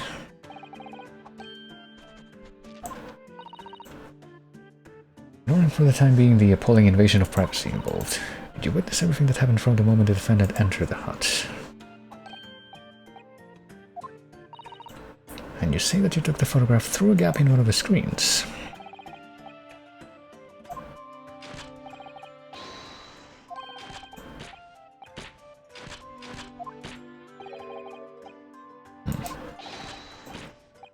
Run a risk one day, run a scope the next. That's many memories in a nutshell. It feels like it's really not gonna end well for him, but we'll see exactly what we pull out of that.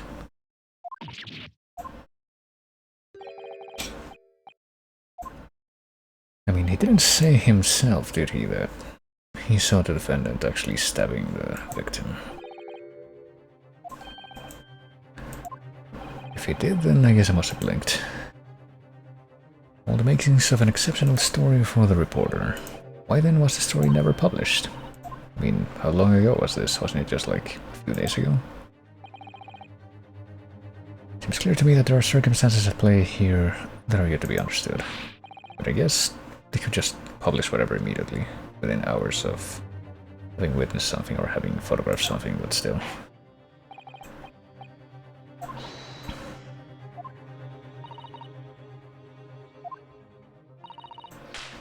Even something about this case very close to his chest. I mean, he's got his camera on his chest. That could be a very literal way of looking at it, though. Technically speaking. Each hut was made of shoddy old reed screens, so there were plenty of gaps that I could see inside through. Well, time to, once again, just press everything. Call it journal instinct. Can you think of a better reason? Well, perhaps because as well as being a proven criminal, the person inside was a young woman. I see where you're going with this. He's painting the journal as a voyeur. It's hardly slander, yeah. I mean, proved themselves that they did it.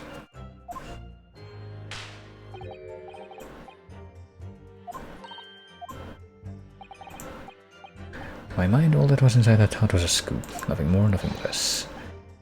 Scoop knows no gender. That's not even many memoism. It's basic journalism.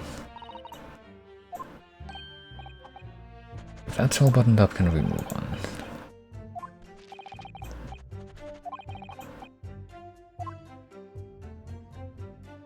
It also seems like just a very convenient assertion for him to make, but... I actually saw Memami-san entering the hut, and she was raging. From the moment she entered the hut. And would we, I guess it would make sense to assume that he would have made notes about, yeah, you stole it and didn't steal it, that kind of thing. What they actually talked about. If she'd leaned into her anymore, there would have been eggs. Well, scripted talents are wasted in journalism. I don't know if I would want to see that either. Students' rantings fell on deaf ears like a Japanese person listening to English for the first time. Point is, that woman in the dock was mightily angry. Her temper finally got the better of her, it seems, dear me. It was the climactic moment that I caught in film. Seconds later, the girl pulled out a knife, throwing the Englishwoman to the floor as she stabbed her in the back. You swore before this court that you actually saw the precise moment when the stabbing took place. So the whole hellish scene play out from start to finish. Somehow. I guess we're about to get a plan of this, in evidence. Let's listen to the summation. When I first peered into the hut, I'm sure that the Englishwoman was on this stool at the back of the hut here. Just sat at the back of the hut, smiling sweetly, is what I have noted then.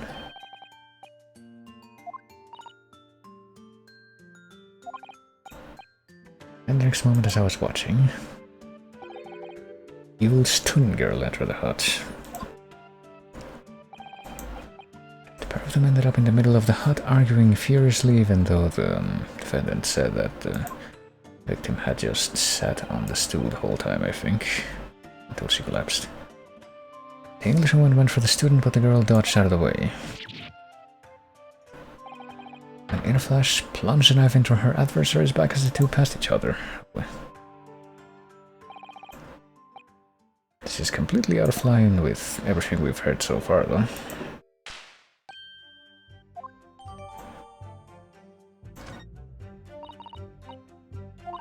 By the way, whilst you were watching that terrible scene unfold before your eyes looking up on the screen, did it not occur to you to try to prevent the tragedy rather than capture it on film? Boy. Nope, he was stalking death, you might say. Didn't converse with Miss Brett at all. Or with anyone there, apparently.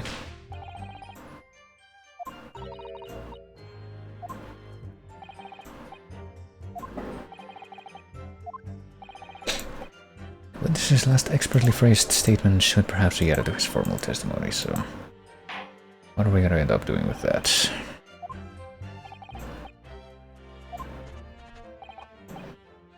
Nihilism is the foundation of many memoism, of course it is. I never once set foot in the hut, nor spoke with the Englishwoman, I was only there as an observer. I feel like we might be able to do something right now, but I mean, I guess we're probably gonna have to if the... Okay, hold on a moment.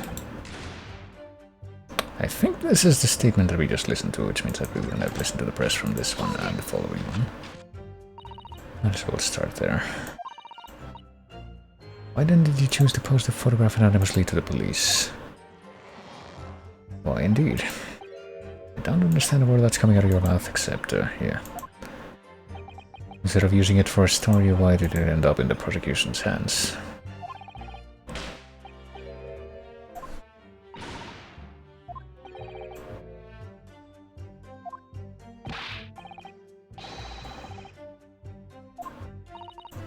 There has to be a good reason why he didn't think to write an article about what he saw, though.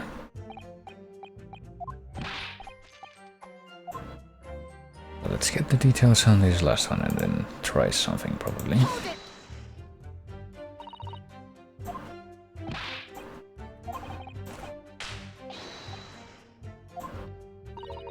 Yeah, surely enough. I mean, the fact that he's admitting if he had ended up in jail just based on them noticing, doesn't that raise some implications for the fact that he's admitting this openly in a court?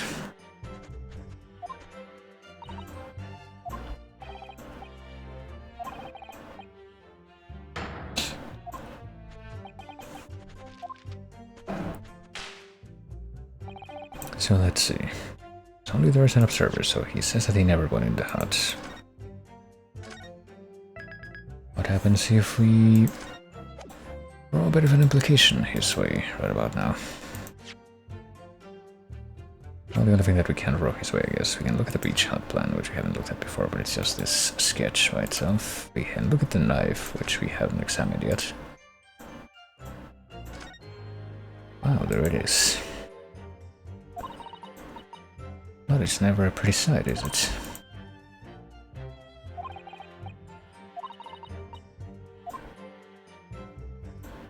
There's nothing to say about any other part of the knife, though. So just a matter-of-factly kind of thing. Okay, so what happens if we show him this, though?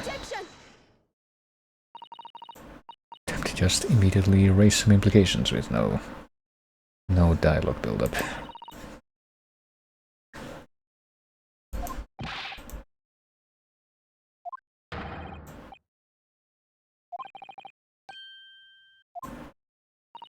Only visual build-up. Seems the journalists who write for those papers don't always share the same passion for the truth. Do you recognize this fountain pen? Was he not aware that he had lost that? The murdered victim was gripping it in her hand as she died.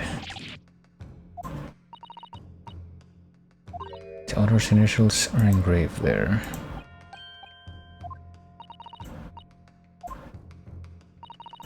And it's also got that symbol.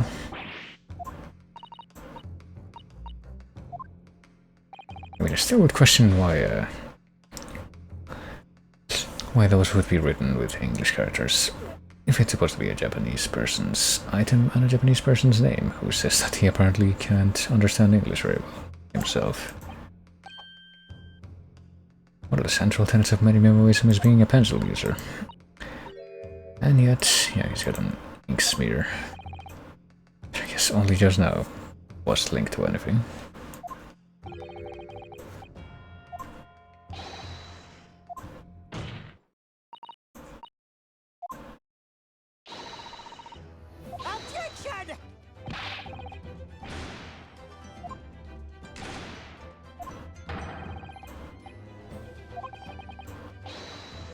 There must be as many people with the initials RM as there are stars in the sky. Well, I can think of maybe one. One character from fiction that would have been published around this time period that I don't think actually had his, like what those initials actually stood for, ever revealed. But he ended up in an asylum and dead, so, you know.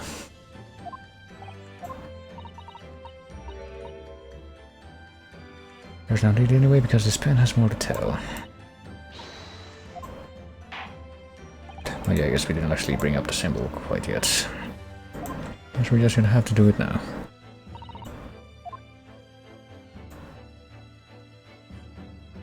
So I might as well angle this so that there's no confusion about what I'm pointing at.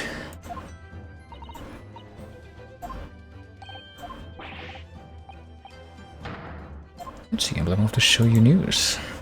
In other words, the owner of this pen is an employee of the Shoyu News whose initials are RM. I mean, is he gonna turn out or reveal that there were somehow like 10 other people at that office that had the same initials as him? I feel like that still wouldn't change much in the long run, though.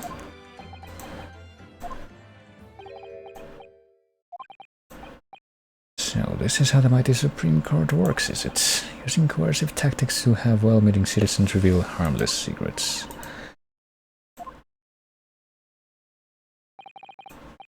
Alright then. Yes, not long before that grim tragedy unfolded, I, a showy news reporter on behalf of the public, conducted an interview with the Englishwoman, which apparently nobody else ever noticed. It was before that evil little student girl showed her face in the hut. I mean, how much time would that have taken up to create that opportunity? Couldn't have lasted more than 2 or 3 minutes, that's all. It was just a brief exchange. But it came to nothing, and as many memoists say, the people don't pay their dues for unworthy news. Well, can we have a transcript of that, to this bizarre, kind of wild Armsy Morricone rip-off sounding music?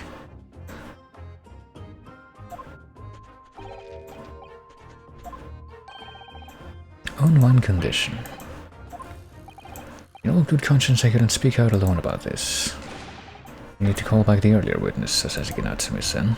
Soseki Natsume-san. Damn it, I feel like I completely pulled a big old stutter there, but I mean, that's not a surprise, I just keep doing it. That's in my nature. According to my notes here, this man has a secret of his own.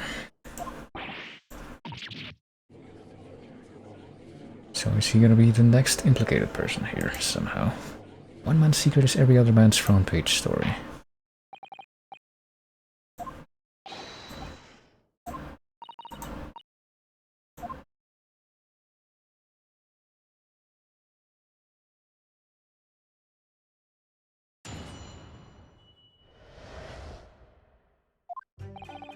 Okay, I guess he doesn't have anything to say between his appearance and when this starts going on.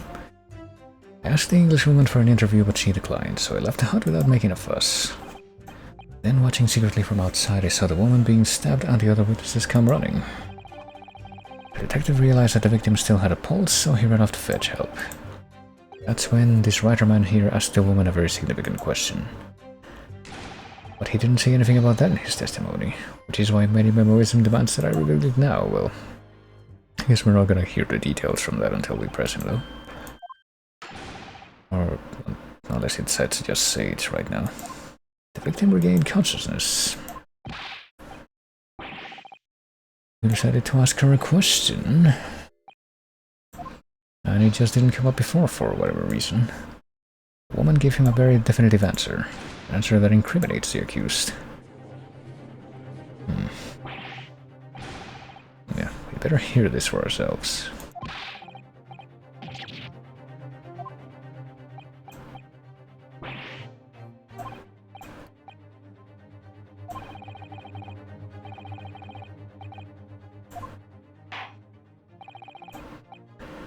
I expect a thorough cross-examination to be conducted here. This court must and will know the truth.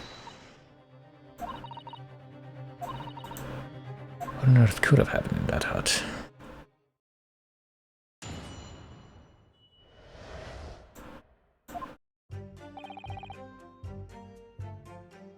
Well, rather than getting to the, like, very glaringly pressing matter here, let's take this step by step.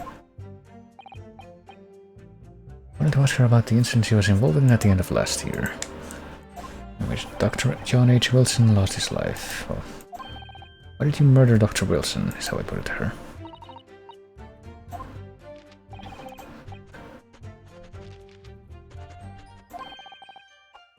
A veteran at the paper told me that. This could be questions if you're asking for a menu at a restaurant. How did she respond? Mystery is a woman's charm. So she didn't respond. Is that all that happened? Did he only ask one thing?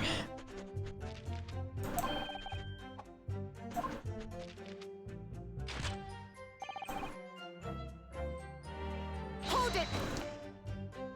Yeah, I guess none of the other things he's gonna say are about, or would concern when the, how do I phrase this?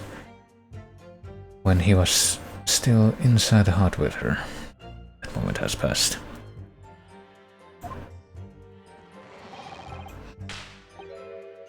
Many memoists will tell you that. Let them think you've left, and just when they lower their guard, that's when you swoop in for the scoop. And the fruits of your labor are all too apparent in this telling photograph, though I'm sure the young yokel student would rather not be reminded of this damning evidence. And yeah, that actually was pretty convenient that that was brought up.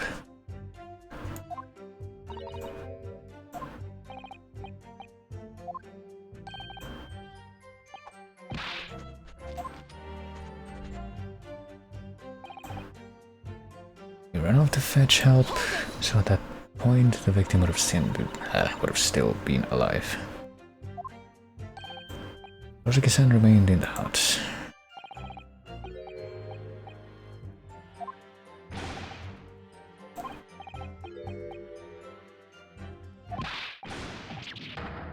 Back behind baleful bars, they'll be coming for me, surely. Even though I'm pretty sure that that scene was a lot more convenient to his argument than anything else he might have encountered before. Well, anything that he might have encountered. Well, the one thing that he did encounter in part 1, where he was just by himself. And the ones that actually where the culprits were completely absent from the scene by complete contrivance.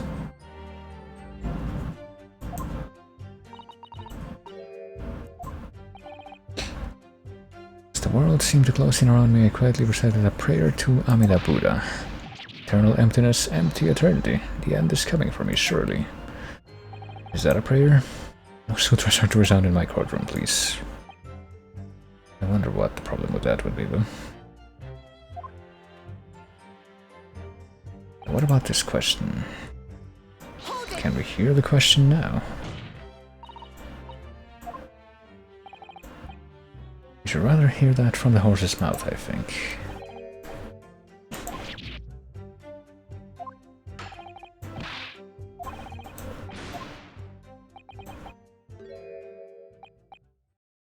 In truth, I've been catching crabs at the water's edge and building castles in the sand, you see, which I guess would explain why that one sand castle was present in the image before.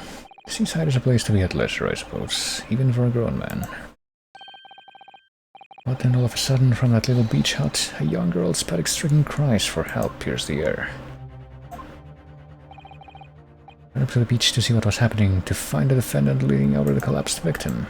As Inspector Hosonaga saw his breath on the ground, he sprinted off to get help. And then, just a moment later, I heard a faint moan, a moan from the dead Englishwoman. I nearly jumped out of my skin.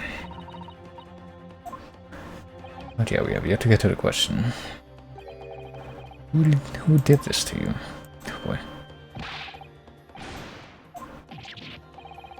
She didn't. She said nothing in response. But...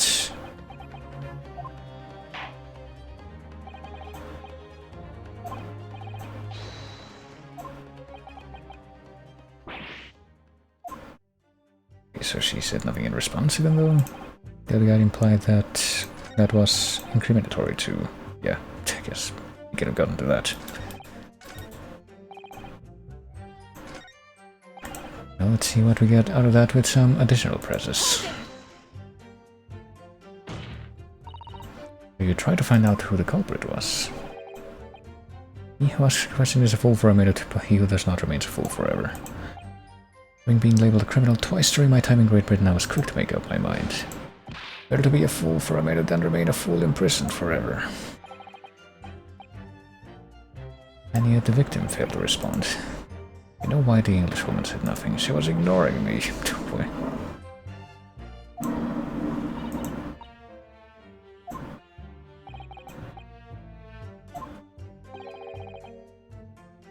But the Englishwoman didn't ignore you at all, did she? Did respond in a manner of speaking, I suppose. With this very inconvenient circumstance, which is probably all part of her intention.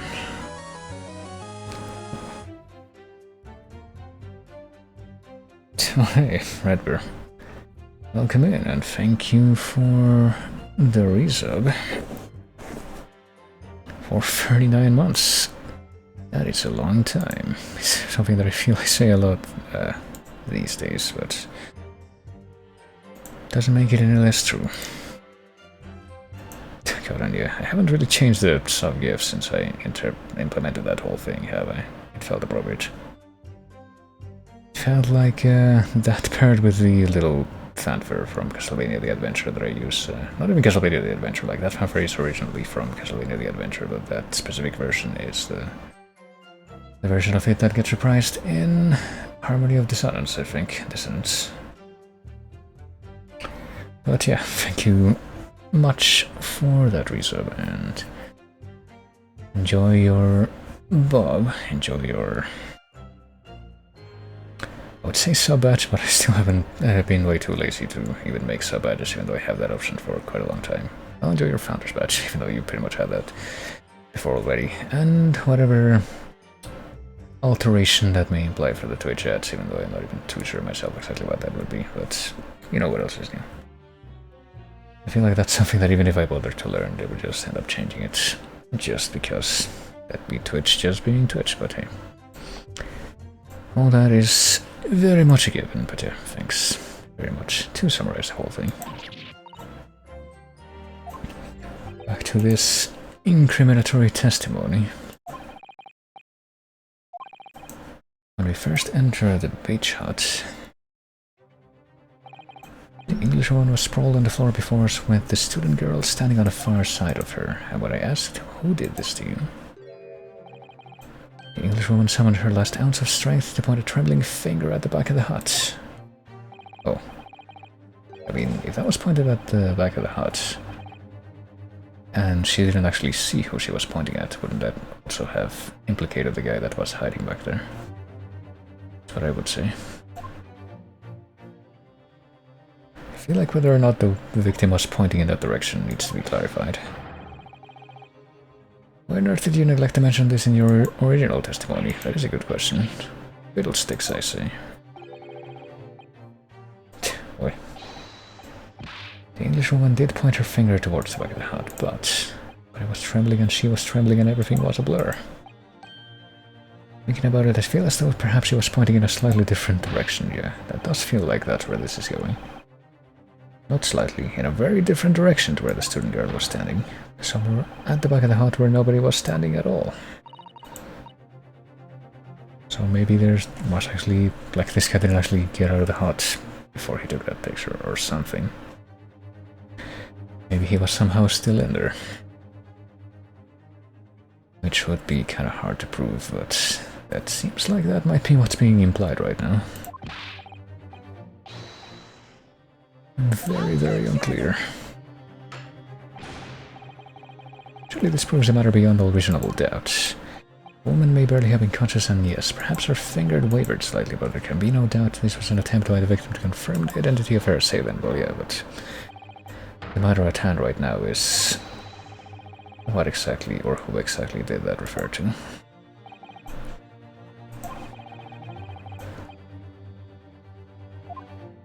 In the absence of any credible argument to the contrary, even though we can, I think, very easily produce that right now.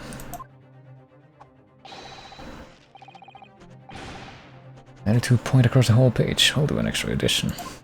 How would that even work? Unless we're able to identify the true culprit and substantiate our claim with evidence, the judge will give his ruling and the trial will be over. We have no choice. We're gonna have to come up with something on the spot, just like before.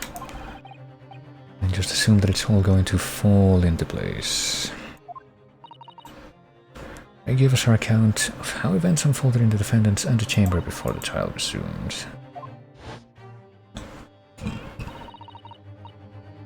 She was sitting at the back of the hut, and then a moment later she suddenly got to her feet and collapsed, and I guess we assume that that's exactly when that's the moment when she and the defendant switch places. It wouldn't really make sense for that to have happened at any other moment, I don't think. Somewhere amid all the information we've gathered so far, there must be an answer to that question. I mean, I feel like what's gonna be implied in the end here too is that, you know, because the reeds in the hut walls could be pulled apart to take a picture, they could also be pulled apart enough to, like, throw a knife through or something. Something to that effect.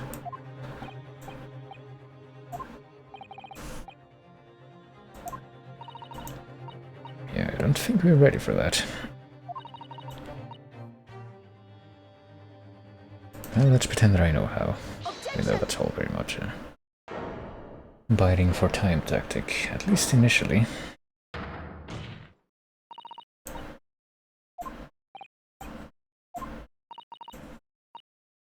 The defense would like to present the court with an alternative theory that can explain who the victim was actually trying to implicate with her dying gesture.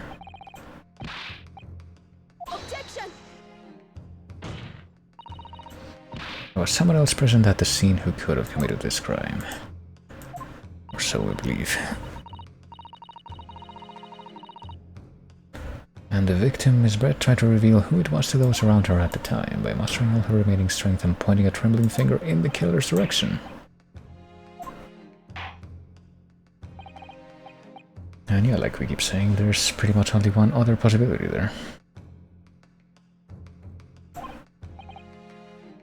So young Ryutaro Naruhodo, who is totally not a woman, you'll present your latest theory to the court by means of this plan. Where exactly are you proposing the culprit was concealed? Well, I feel like the place that I would actually point to at that moment would be...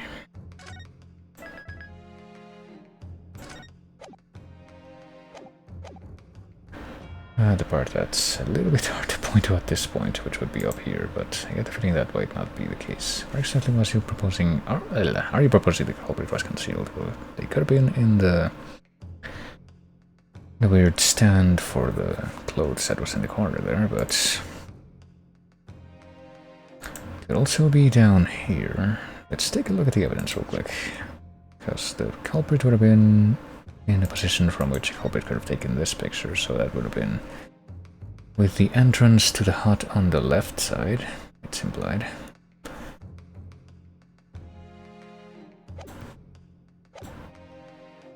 With the culprit on the right and the victim on the left, so yeah. I feel like this would make the most sense to be somewhere up here, but it would feel kind of awkward to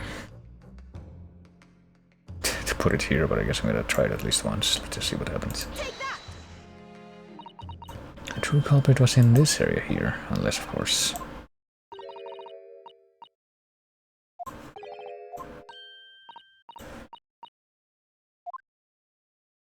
Unless of course the thing that we're supposed to be looking at right now to furnish this choice I chose poorly is not that piece of evidence, but I'll send those back in time. This is gonna keep happening, so I might as well get acclimated to it now. Perhaps what we're supposed to focus on is the testimony that said that she pointed back towards where the culprit was, but it was actually not here, but rather farther back in this direction, somehow. Percent. Yeah, I guess that's what it's supposed to be. Even though, like I said, that doesn't actually match the angle from the picture that was taken. Unless he was moving around. Which I guess is not impossible, but it would be weird and inconsistent for the specific things that I'm pointing out. But yeah, the culprit would have been outside the hut. How do you suppose the culprit got there? Well, we know that there was somebody else present that was hidden.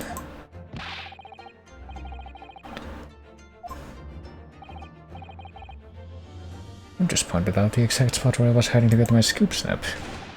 And he just conveniently pointed that out. If the culprit had been outside the hut, there's no way that he or she could have stabbed the victim who was inside the hut. I mean, there could have been. I've already got over this, but I guess the dialogue hasn't. There is a way. And in point of fact, the defense can provide evidence strongly suggesting that it's precisely the way Miss Brett was killed.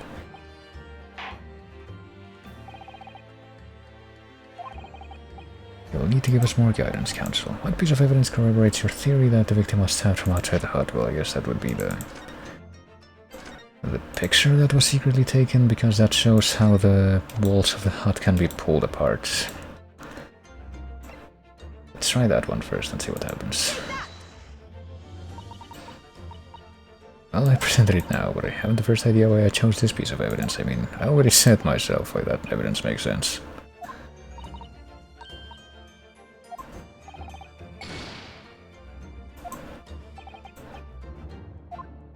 Well, what does this guy say though? There should be a visible trace somewhere of the...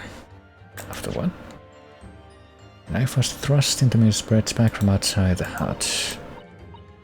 There should be a trace on the hut itself. Well, hold on. I presented this, so I guess whatever shows that must not be on this picture itself. Maybe the other picture that shows the interior? Let's see. Oh yeah, there's like a slit back here. It would show that that was possible, but...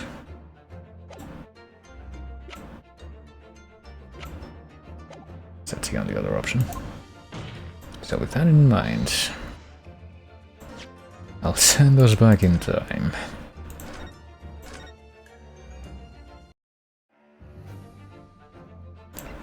And try to focus on that instead.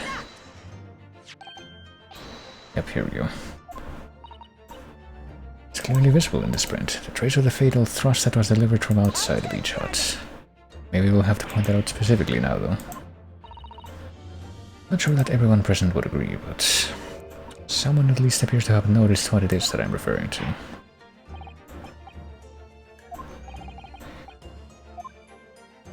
Oh, it's right there. It's the opening in the otherwise kind of pretty tightly packed wall of the hut. It must not take that much strength to pull that stuff open. In the screen at the back of the hut, you can see the effect of a blade having been forced through the reeds.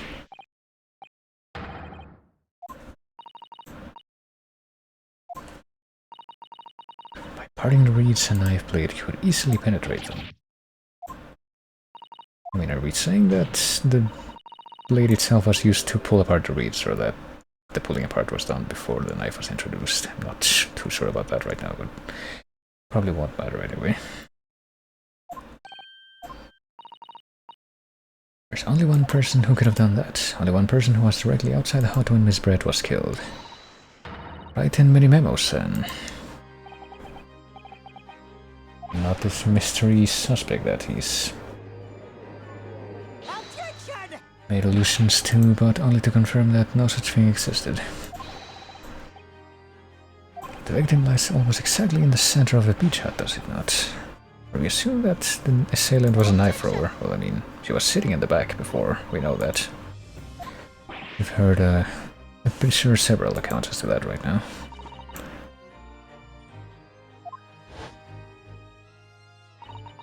Inside the beach hut, I confronted Miss Brett.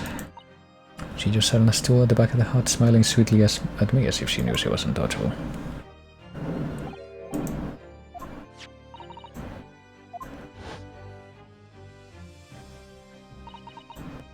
Slit and reed screen. Would align perfectly with the back of a person who was sitting on that stool. Well, somewhat dynamically, I would say. Perhaps not perfectly, being the word I would use, but... In fact, the victim was killed while sitting on that stool by a stab wound to her back delivered through the reed screen. Having been attacked, Miss Brett rose to her feet instinctively, but then, unable to speak, she collapsed on the floor, in the middle of the hut. Before the defendant, Memory Sam's appalled eyes. And that is the truth of what happened on the beach that day. I get the feeling that's not quite gonna be the end of things, though, despite how conclusively we presented that. Take it that you don't deny the charge. Unless he does.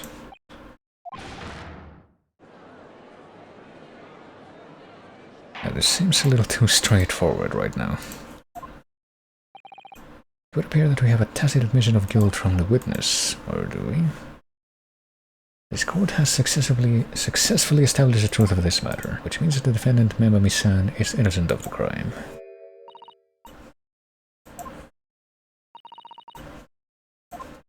Unless something else is about to come out here, which seems like it definitely is going to.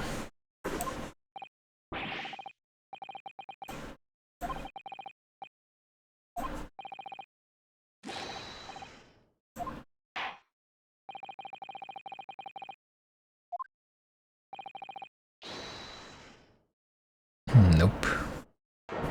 Now I get the feeling that the witness does in fact have something else to say. This is is all very convenient. This is how the highest court in our mighty empire delivers justice, is it?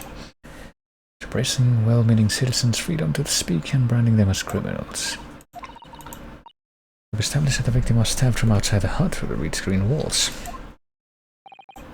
And no one but you was in place at the time to have his hand on the hilt of the blade. It's a perfectly logical deduction. Your argument hinges on the location of whoever stabbed the English woman, does it? Is he gonna bring up the other photo now? I mean, he admitted himself that he was in that position before when we first pointed that out. Whether she was stabbed at all makes no difference if you think about it, after all. This trial's already shown the whole thing hinges on something else. I guess he's gonna bring up the presence of the poison.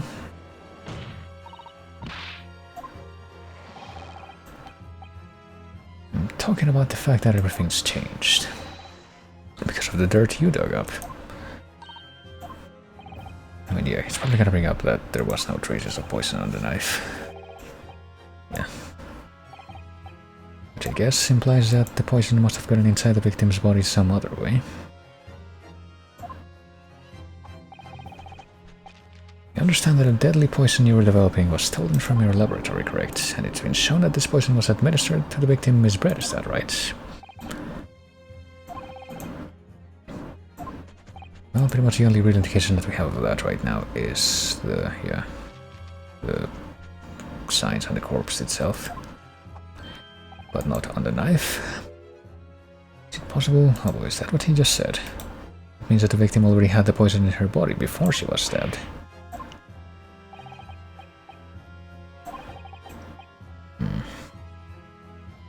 I mean, if that's the case, then why even bother with the stabbing if he was the one who, like, actually thought up this whole scheme?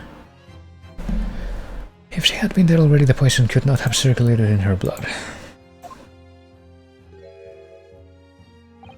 I mean, she wouldn't die instantly from a stab wound, surely.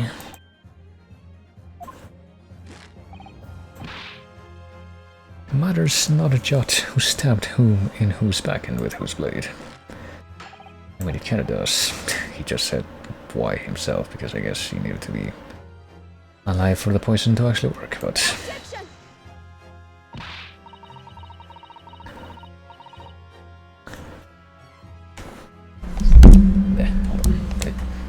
For some reason it feels like the freaking...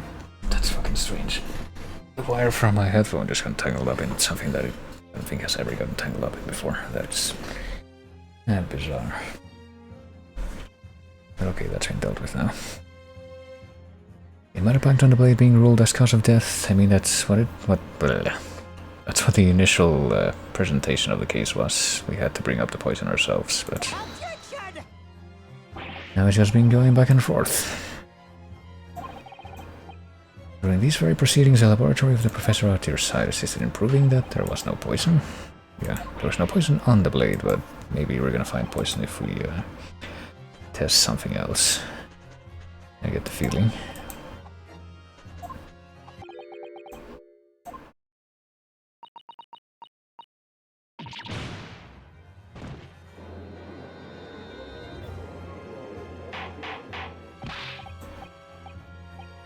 But where does this leave us? How in that case did the poison enter the victim's body? There's an undeniably obvious answer to that. The lady most likely imbibed it.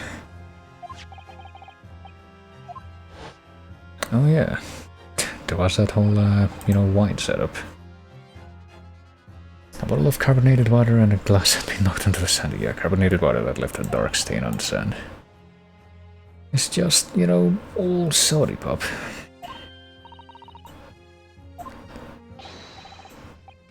What do you know?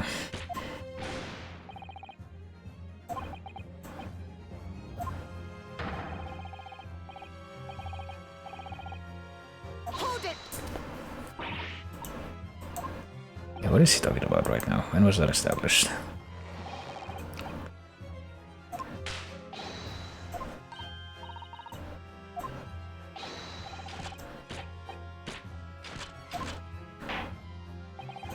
It would seem that this trial is not destined to end yet, after all. Yeah, what is he talking about right now? I guess we're gonna have to wait until he actually gives testimony. You claim it to be impossible that you were the one responsible for administering the poison to the victim. Let's see exactly what he means.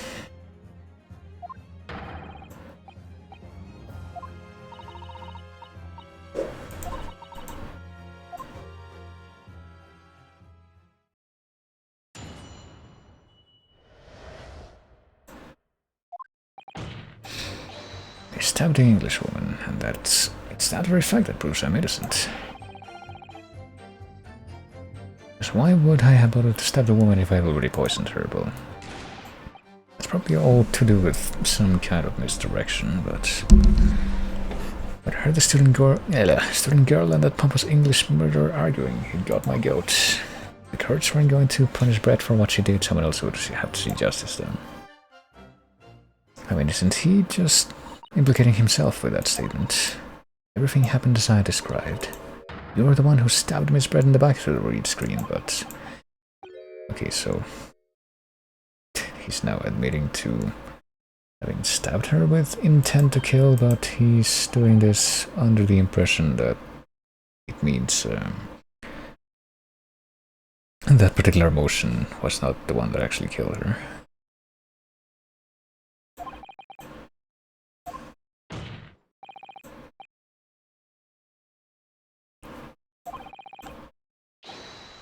Slap bang in the middle of that charming lady's back.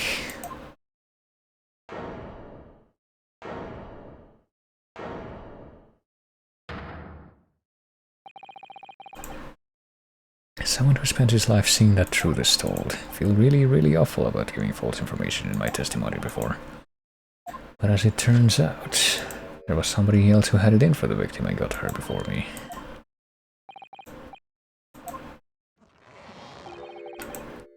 That pretty little student girl.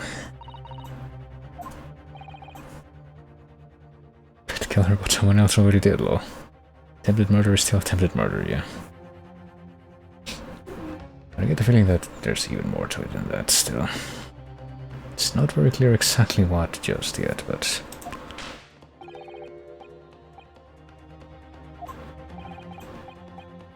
I guess for now we assume that there was probably a reason for the stabbing to happen even after the poison had already been administered.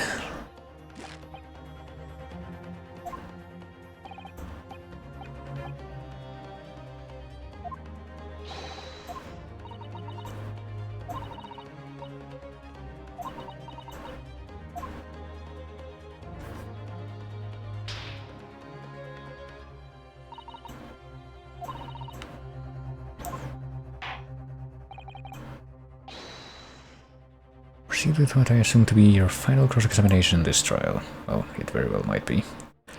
Looks like there's not that many more places for this to go after this. We'll see. Complete innocence. I stabbed the Englishwoman, and it's that very fact that proves I'm innocent. Clearly. At least in New York, if he intended to kill her, he'd still be guilty of murder even if she was already dead. Oh man. Yeah, I wonder how this kind of thing would actually be viewed in like an actual modern court.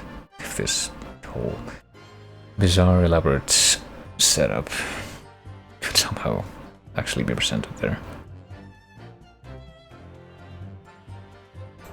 Well, let's start with the presses. I think I also did see that there's like only 4 statements here to actually press. Do admit that you had murderous intentions towards Miss Brett then.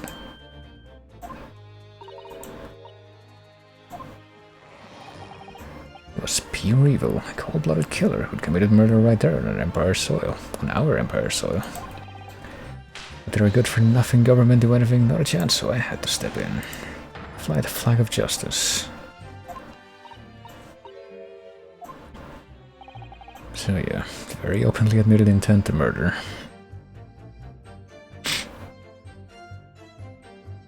Still trying to kill her. It'll be like if you shot somebody who was already bleeding out. So what if they were dying, you still try to kill them too? Yeah, pretty much, I mean. Kinda reminds me of something like freaking Murder on the Orient Express, where you would say, yeah, well, there were a bunch of people trying to kill this one person, so clearly not any one of them can be blamed for what happened, but I mean, the self-containment of how that story ended up going kind of dealt with that whole situation by itself, but it kind of makes me wonder if anything that would be like similar to what happened in Murder on the Orient Express has ever come up like in real life. Beyond the premise for the story, which is like not the resolution, the premise for the story, which was pulled from real life, but that's a whole other thing. Still cut her so if the poison didn't kill her, he would have. Especially if she was slowly dying of poison and he stabbed her to death. She got up from the knife cut, not the poison. Well, something that's still kind of weird at this point to me is the fact that she like barely reacted to the knife cut. It feels like poisoning has nothing to do with me at all, is his whole argument still, huh? Why would I bother to stab the woman if I've already poisoned her, but it's that very fact that proves I'm innocent, because why would I bother to stab her if I already poisoned her, so that's still the whole crux of the argument.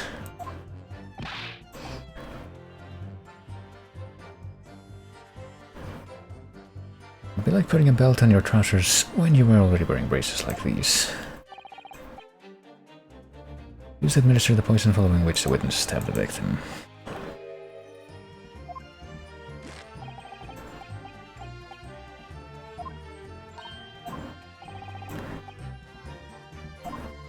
Quite a day.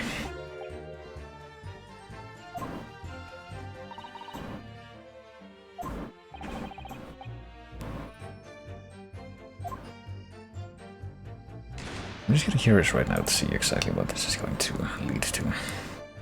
What new thing are we gonna have to call attention to based on this? What exactly were they arguing about? But what happened in that restaurant 9 months ago, that's what. Student girl was laying into the Englishwoman for killing her beloved mentor, Dr. Wilson. Professor of medicine, invited here from England by Professor Mikotova, no less. But the Englishwoman just jeered. There's little doubt that she simply would have been acquitted and sent back to her homeland a free woman, which is, I would say, very much a mystery at this point. Like, feels like they still should have done something to her if she was just an ordinary person. Did that for, like, X reason, but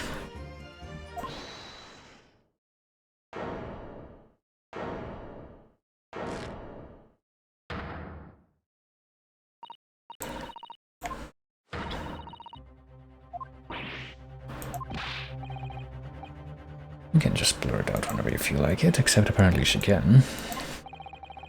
I'm in the middle of some very important testimony here, oh boy.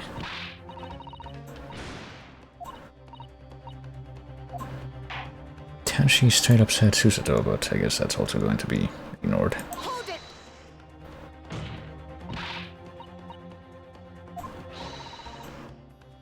That journalist is clearly not a trustworthy witness. I mean, he did admit to stabbing. He's a filthy, rotten, black-hearted, bigoted, dirty, great peeping Tom.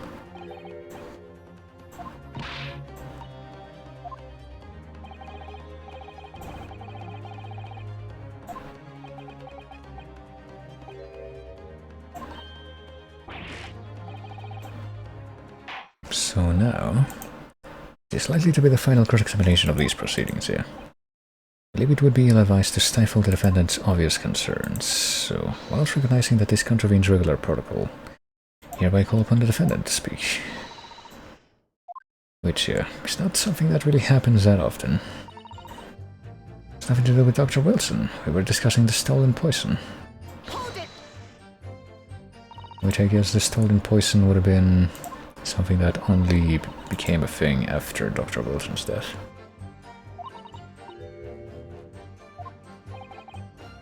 Oh yeah, she also killed him with poison, there's that. Brett certainly had knowledge of the new poison.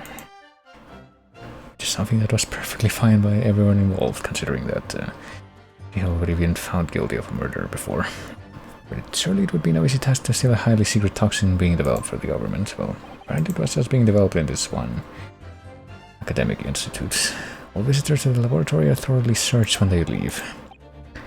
Even if a thief managed to avoid being seen by myself or a colleague, getting the poison out would be very difficult, so... I mean, how did it happen then? Haven't really talked about that yet. As I left, I was searched from top to tail. Brett rather bluntly revealed the existence of the toxin we'd been developing, you see. And seeing Sasuke-san express such an interest in it, I felt unable to refuse. I gave nothing away other than the fact that it was an extremely potent substance.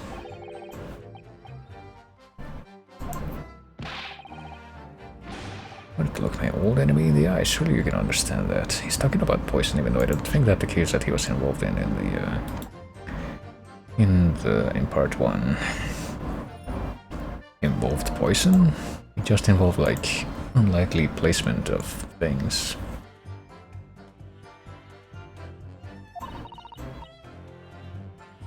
I heard that if there were to be an incident involving it somehow, it wouldn't just be the university. The military would be dragged into it. The whole government, even.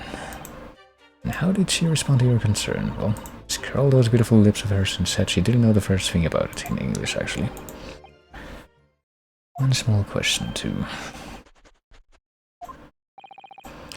Earlier you were outside the beach hut listening in whilst the defendant and Miss Brett were conversing. Presumably then, it was you who wrote this article about what you'd heard. I suppose. Deadly poison stolen from Yume Medical Research Laboratories, so... That's... yeah. That's when he got that information. And yet he concealed the photograph that he took at that time. The entire article is almost what I said to Miss Brett, word for word. Somehow I had not noticed that before.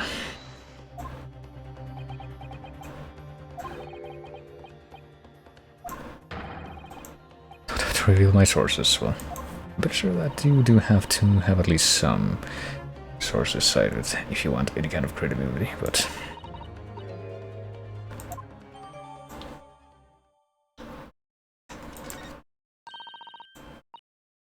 You were trying to cover up the fact that you were listening in, and that you used that information to come up with that article.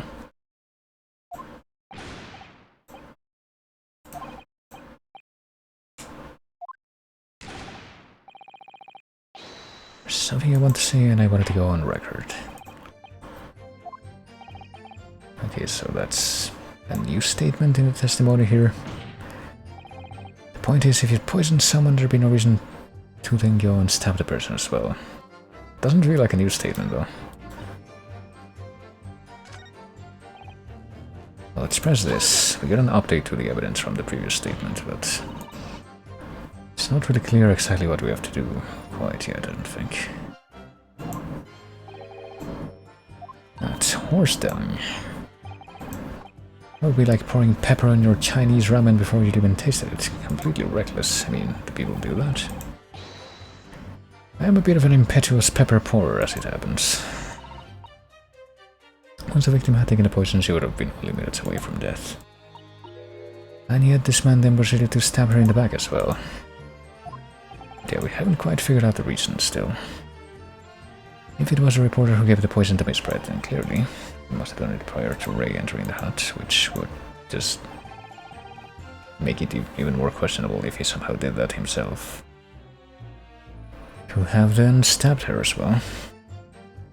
There was one very crucial change in the situation. The reporter overheard the conversation between Ray and the Englishwoman. Oh yeah.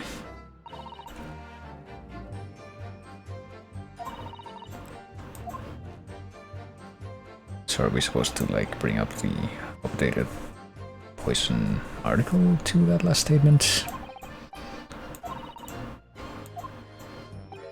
Let's try to think about this. I'm pretty sure that we already have gotten that extra information, but let's go back to that statement.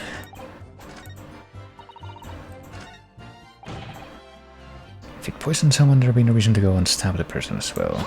Wait, fuck, I did the wrong thing. Hello. We can just skip this whole thing, but I wanted to go to the court record. If we compare this... I guess we can just look at this again. Deadly poison being secretly developed in the university's forensic science laboratory was stolen. Even the smallest amount entering the body either via the mouth or via a wound or poison-laced blade would prove fatal in minutes. Current methods cannot detect a newly developed chemical. The university would have to be consulted, so... I mean, maybe the logic there is gonna have to be... or gonna turn out to be... she or he had to stab her because... if she was killed by the poison and no one realized that that's what happened, there wouldn't be any obvious sign that it was a wanton killing, and maybe they could just write it off as she just had a heart attack or some shit. That would be surprising if that's the case, though.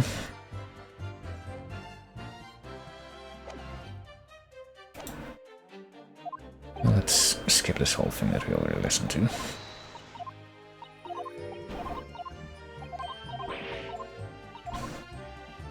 And this little interim conversation.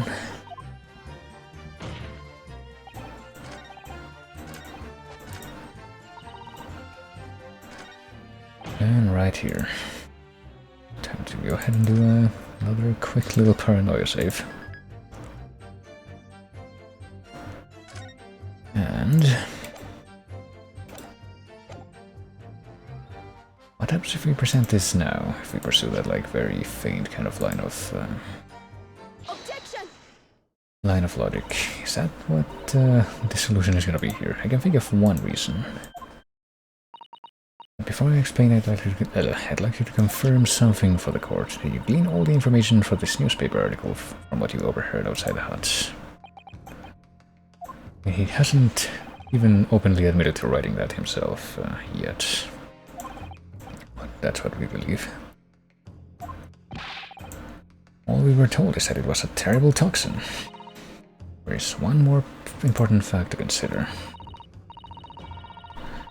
According to the witness, Membani-san's verbal attack against the victim began. The verbal attack began as soon as she entered the hut. In other words, it would have been impossible for her to have slipped the poison into Miss Brett's drink.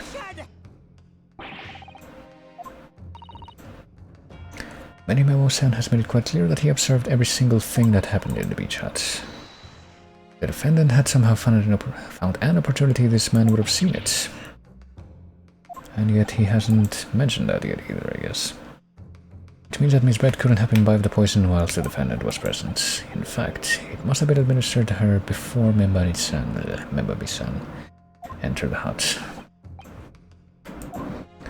But how? I guess when he was inside the hut, but would he have somehow been able to steal the poison himself, or was she the one who stole the poison and he just, like, somehow figured out that that's what that was about? I don't know, it's that part is still confusing, but maybe we'll find out.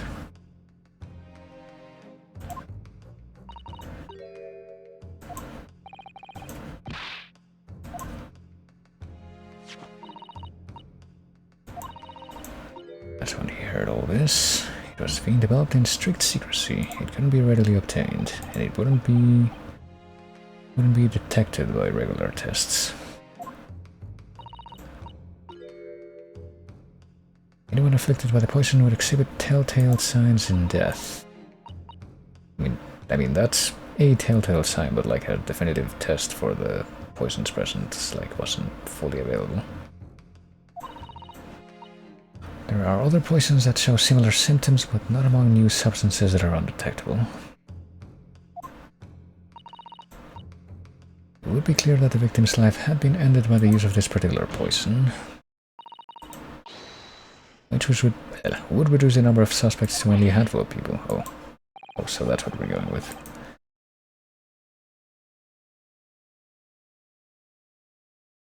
I mean, would it really though? It feels like there might be more people that may have at least been made aware of the poison in similar circumstances. It's not out of the question.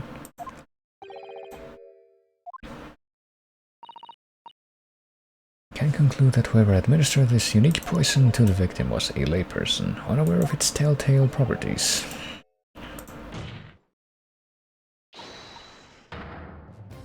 Someone like you.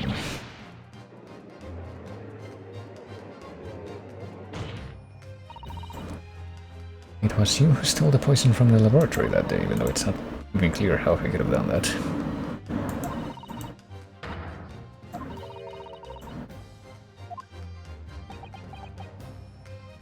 They're saying that it's very specifically traceable right now, but that's like the opposite of what I've been saying. As you listened in from the far side of the beach hut's thin walls, you learned of these facts, but you'd already given the victim the poison at that point. It was too late, so... I guess the blame had to be pinned on somebody else that was present at the time. And that's what the stabbing was about. What good could that possibly do? Well, I mean, I just said it. The plan was to kill Miss Brett before the poison would take effect. That's not what I would say.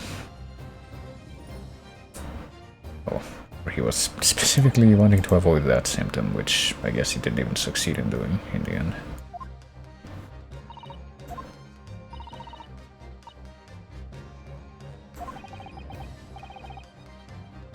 And yeah, I mean, that's one of the first things that we pointed out, that because that sign was present, the poison had to have been involved.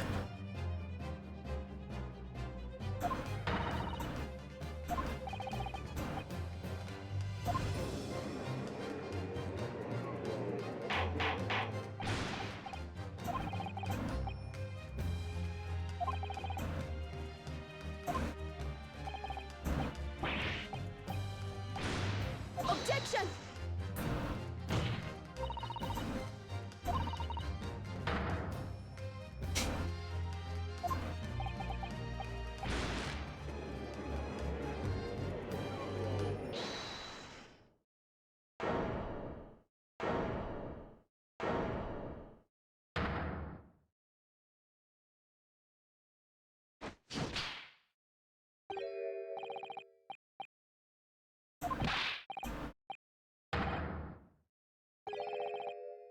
Don't need a counter-argument, he says.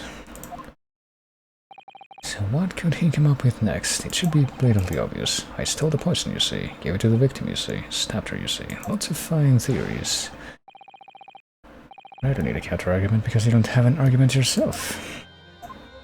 I mean, didn't they say that he was somehow present when they all went into the lab that day? But yeah, I guess we would still have to come up with some kind of explanation for how he was able to take the poison out of the lab.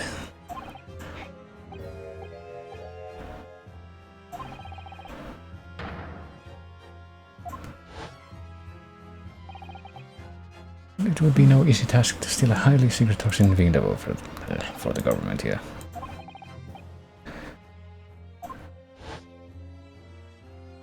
Someone would have to overcome that search.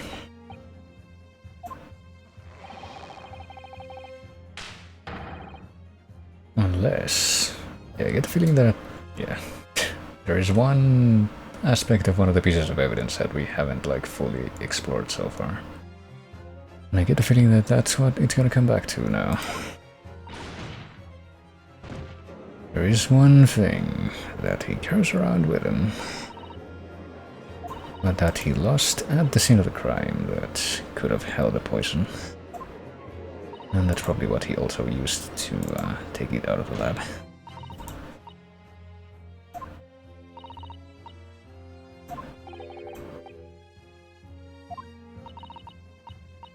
There is one way that you, Merimemo-san, could have stolen the poison that day. Time for us to point it out.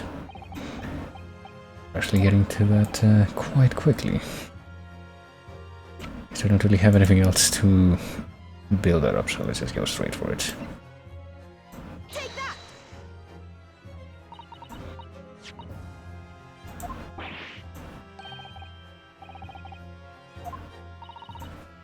These magical pens somehow seem to have enough ink to write many thousands of kanji characters. They arrived in our country for the first time some 15 years ago now.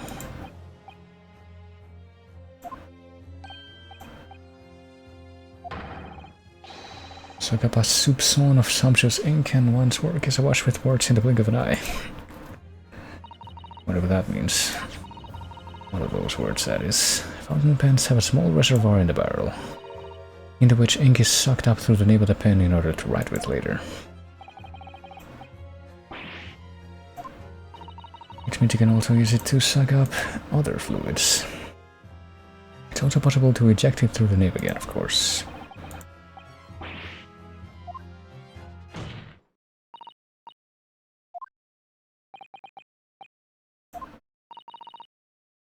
When you saw the deadly poison before your eyes in the laboratory that day, you used your fountain pen, your very lifeblood, to steal some of it.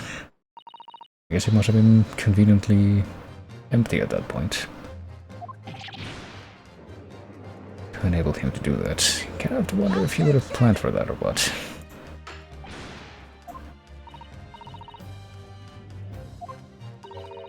Would anyone have thought to look inside a fountain pen of all places? For fear of offending our guests, such a detailed search would not have been conducted. So that's, yeah, pretty clever way for him to have gotten that out. But he also left it at the scene, or so it seemed. I mean, I feel like that's something else that hasn't quite been addressed yet. The fact that, like, why she was able to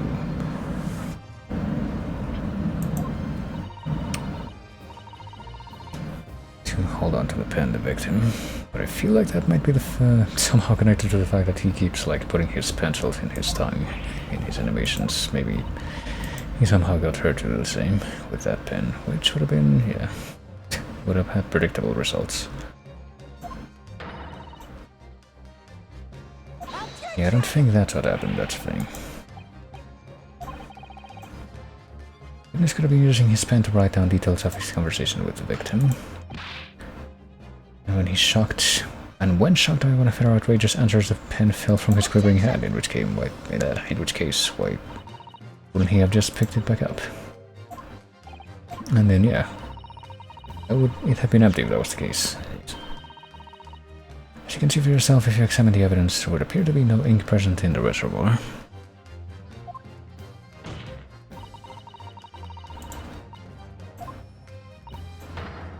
Which means the pen was emptied during that meeting. So yeah. Having the pen emptied into the glass is like a reasonable first assumption, but I still think that it's gonna be a little bit different what actually happened. What if the ink in my pen runs dry? What if my pencil snaps? I can always claw my way back into the game. I have plenty in reserve. Gonna have to wonder how many of those are actually customized, though.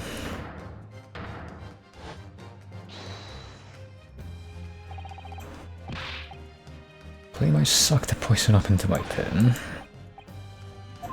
I mean, what part of that are we gonna have to address to just phone this in? The situation is now very simple. It rests upon whether or not this witness did indeed steal the poison on the day in question.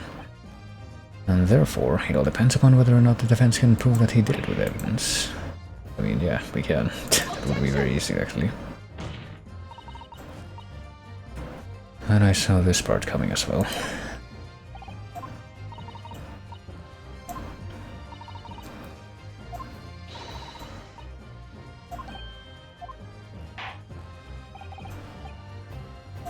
So this evidence that we're going to be using to prove the... Well, it should be pretty obvious. What can be used to prove the presence of poison in the pen? Take that! Nothing else that hasn't really been used for anything else yet. It contains a unique chemical reagent that can identify the poison in question. It'd be impossible to detect traces of it by any other method that we know of. We're not omniscient, are we? Simply with this chemical reagent, anybody at all could check for traces of the poison. It's not clear exactly how the procedure would work, though. Like what the actual indicator would be. One drop of the contents of this bottle on the tip of your fountain pen. So it will take to solve this case beyond all reasonable doubt.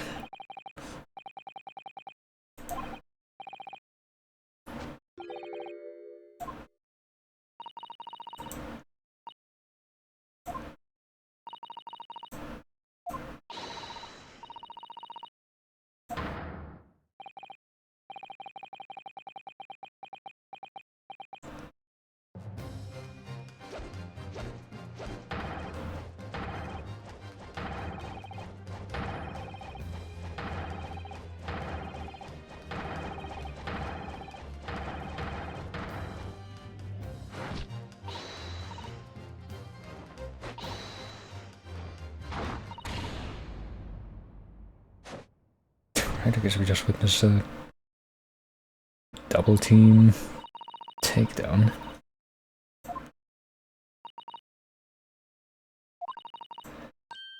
That was a Ryutaro takedown. One that I guess has to be done by two people in tandem. The instant the first drop of the reagent touched the nape of the fountain pen, it was clear to everyone present.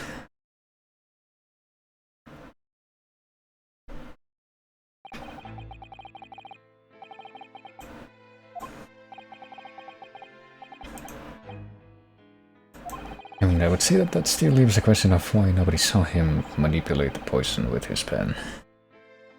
I excused myself and emptied all the ink down the sink in the bathroom, washing the reservoir out carefully.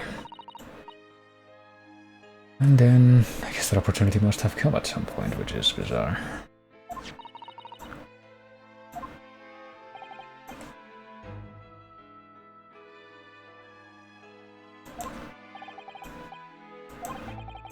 Why did you steal it? For what purpose? Well, was it specifically to kill her? Or to do that? But then he ended up killing the victim for some reason. I mean, was it actually the reason that he gave? That he was wanting to get revenge on her for what she had done before?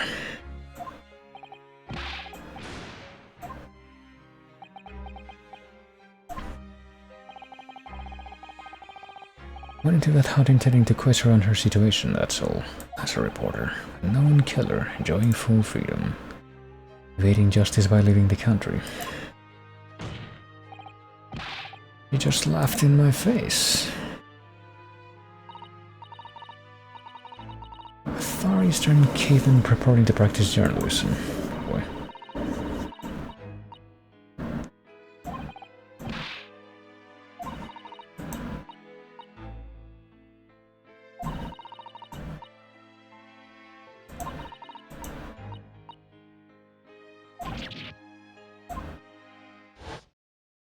I mean, was that the breaking point? That's when I remembered. But the deadly poison I happened to have in my pen at the time. So did he actually just empty that into her glass? In my head I knew I should have just gotten out of there as quickly as possible, but I couldn't. Couldn't let her get away with what she'd done when she had clearly had no remorse at all. I suppose it was my journal spirit getting all fired up.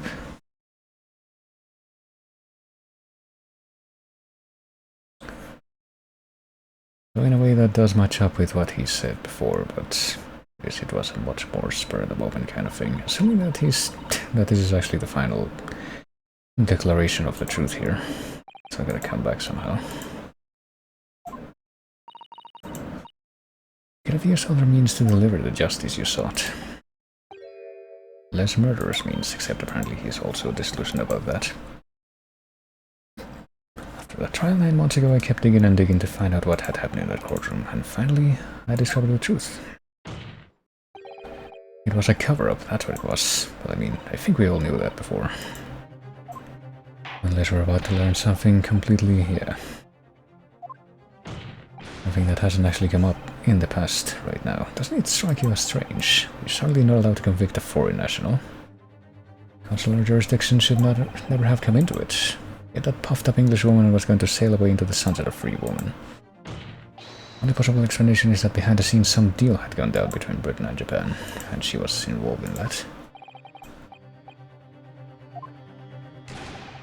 You know what happened? The editor just tore the article up. Came under pressure from the government, you mean? Pressure. The government is gonna let criminals walk free if they're gonna crush the free press. What choice do I have but to see that justice is done myself? Let's promote vigilantism.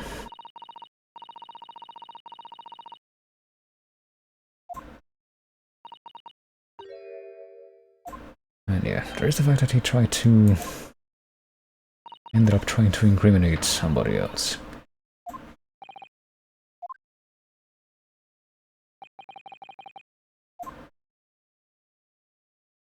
Didn't actually see the irony in that of his own volition.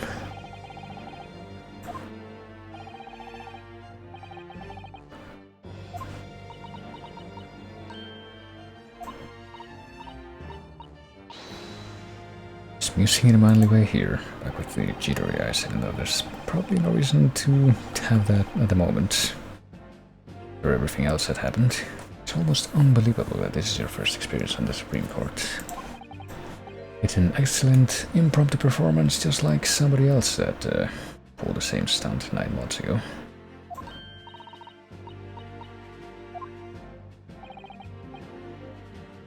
The way he handled that trial 9 months ago, and the way you handle this one, gives me hope that we are genuinely entering a new era of justice in this land. During the defense you put forward today made me feel most keenly that the future of our justice system will be forged by you and your contemporaries. I mean, it's kind of implied that by the time that the normal Phoenix Wright games take place, the justice system still kind of sucks.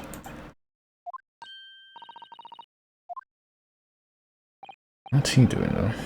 I, Taketsuchi of the Aochi clan, have been bested by a Kalo youth not once now but twice. If there was any shred of my former self left, it has been withered and died here today.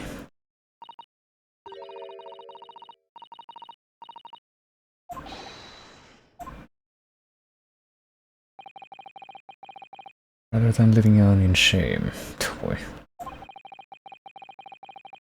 I would end it all now with this blade. That is a true path to Aochiism, except he can't do that. Or else his descendants can't show up in the other games.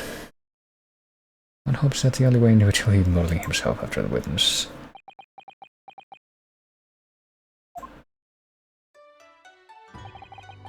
Sprig of my top knot. Time is right for farewell. Hope is lost forever. Taketsuchi. Well.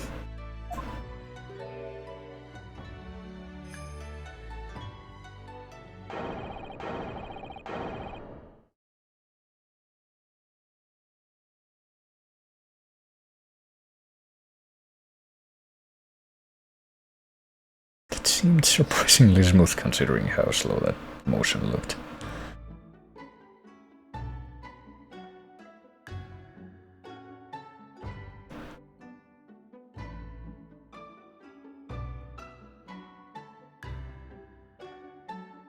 Guess everyone present had to treat that in a solemn way though.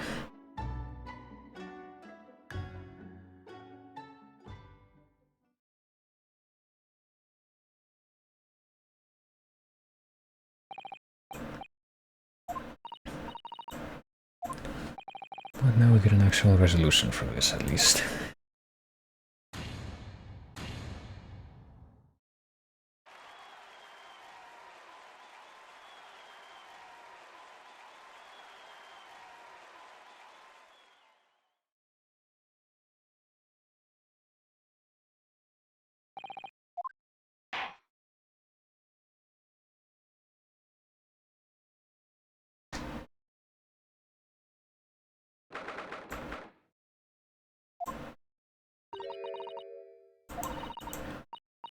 Are they still planning on in my chest though? Even though that all ended rather favorably. Lawyers have such great responsibilities, such a great burden to bear. They also have like some kind of mascot propped up on their shoulders that I didn't notice before.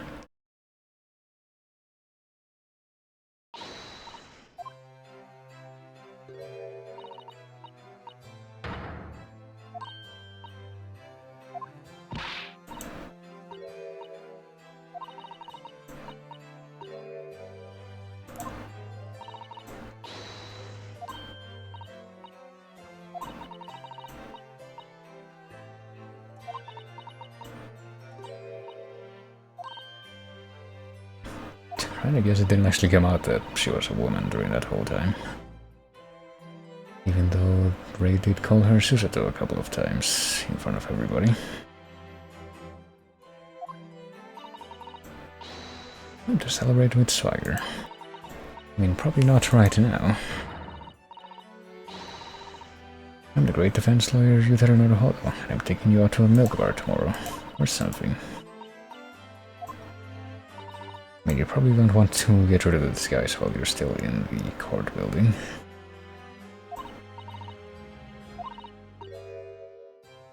Isn't there anybody else we could throw together? Well, there is one other person in the vicinity right now, yeah.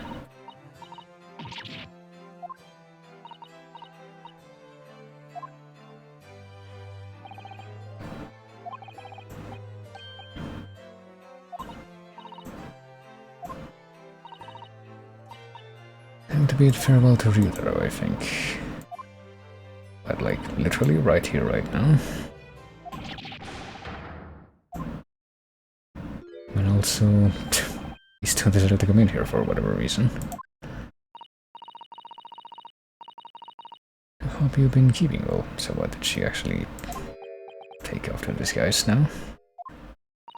It's not really easy to tell what's going on with her visually, since this is just from her perspective. Alright, I guess now it's come out.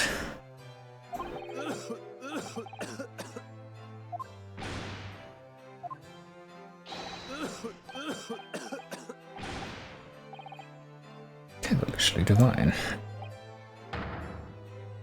You were locum student Naruhodo-san's Esquire's cousin. Astonishingly astounding ace attorney. Somewhat more apropos alliteration.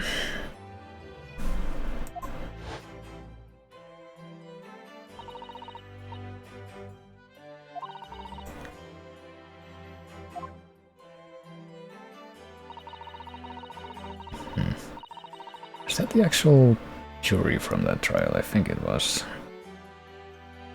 Yeah, it would have to have been. After Naruhodo-san's skillful defense at the Old Bailey, Sasuke-san was free to return to Japan, and so he did. But he left the cat that he had while there behind. But he apparently took kittens with him on the trip back.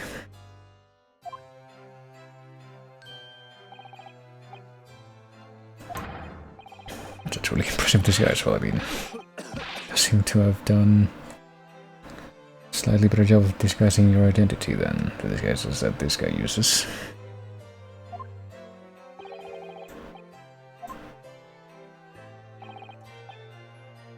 Oh, one of many faces I see.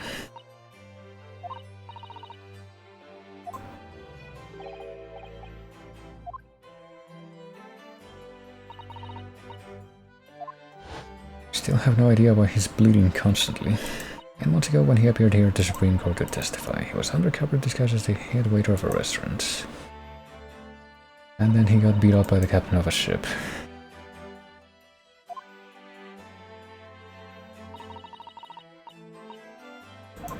But he still managed to fail on his charge when he was doing that, since, yeah, that guy got murdered completely, I guess, by accident. Wonder what happened to that person who did that. So we know exactly who it was. At least it didn't seem to be like a targeted assassination, which was technically what they were trying to prevent. We thought might happen. What about the murder that the English woman committed at the end of last year? What did he say right before that? The truth has been lost forever. About the murder that she committed. It was an English doctor that she killed, as I understand it. Dr. John H. Wilson, yes. The mystery is, why did she kill him? And now that the culprit herself is dead, we'll probably never know the answer. Unless somehow, on the voyage to Great Britain, we had a most unexpected encounter. With Mr. Sherlock Holmes, a great detective, I mean.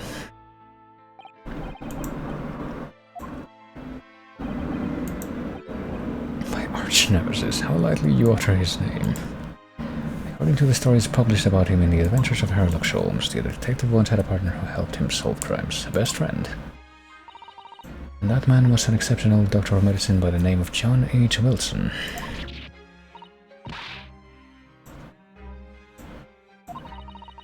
Just can't believe that it's a coincidence.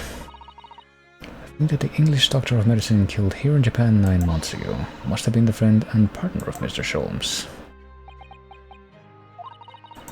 And if that's really true, that bizarre collection of 4 names that we heard at the end of the first game, which included Wilson, had to have had some extra significance. Poor girl won't ever see her beloved father again, there is that too.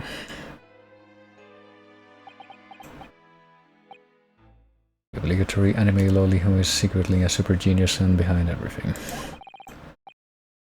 Traveled to Great Britain once myself to study. It was around the time you were born.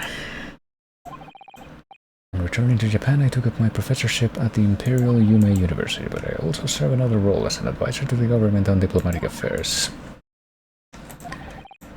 Which means he knows something. There are some confidential matters I cannot divulge to you. Why did you summon me back to Japan? I mean, didn't she say at the end of part 1 that it was because he was sick or something?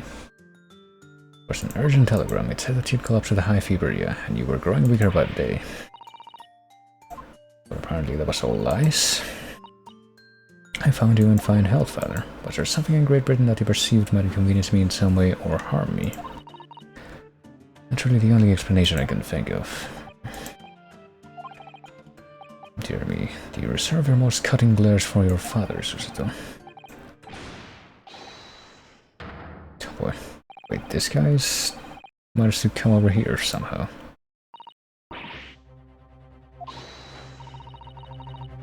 One throw wasn't enough for you, boy. But one last thing to say before they take me away. To him. I know the truth. I know you had a hand in what went on. In that visiting student's fate. Visiting student. Oh, her. Or not her. The student of law who left for Great Britain 8 months ago. Meaning Asugi? Yeah. I mean, technically he did leave, but he didn't make it there, so he could also be talking about the other guy. He's talking about Ryunosuke. Nobody here in Japan knows anything about it, even though he was also one of the mysterious names that showed up at the end of part 1. They don't know that the guy never made it to England. They don't.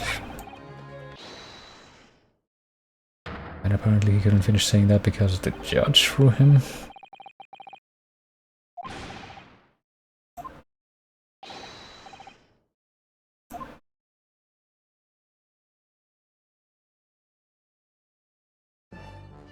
And the judge actually gets to speak outside of the courtroom for once. That's a bit of a rare occasion in these games.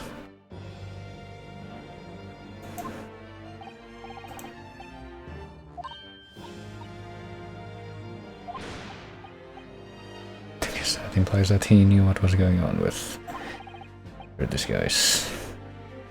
I'm merely your father's friend, Seishiro Jigoku. Well, you know what one of those words means. It makes me raise an eyebrow, but I don't know if the other one is supposed to have any kind of significance. Yeah, I see that since I saw you last, you seem to have taken on a more dashing appearance. Well, did you know all along from the start?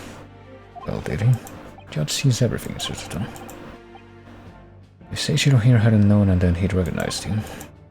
So he had a board in his ear beforehand as an old friend. I guess that at least accounts for that. Without making it too weird.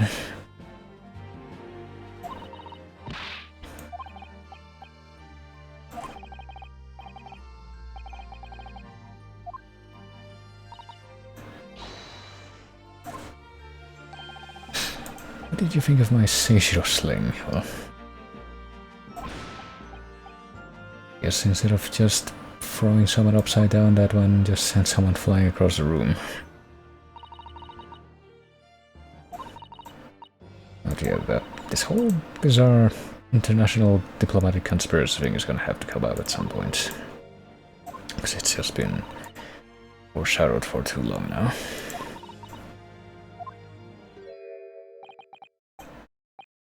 Judicial Assistant Mikotaba-san Esquires, could I have a word?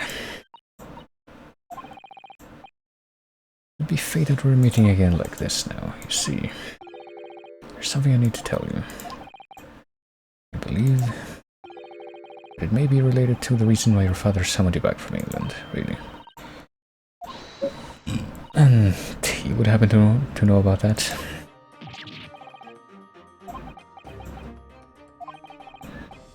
My time in England was terrible. Cursed, I have no doubt. Awful things I was embroiled in. But then I made it back.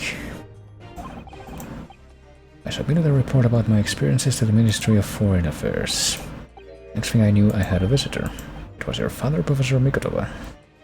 He wanted to ask me all sorts of things about my report. He seemed to be especially taken with a particular part of the report. Well, what part would that be? It was the very next day that he sent a telegram to you asking you to return to Japan.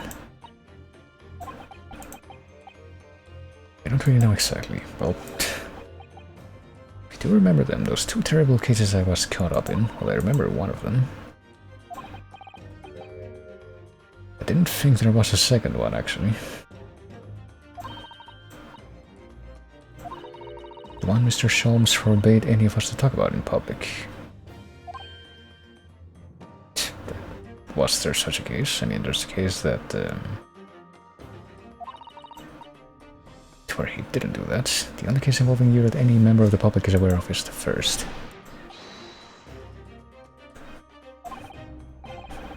Unless you're talking about the story that... yeah, I get the feeling that this case is not something that we've actually been made aware of until now, and that's probably going to be the second one in part 2. That horrific, hideous, heinous case, the case of the haunted lodgings.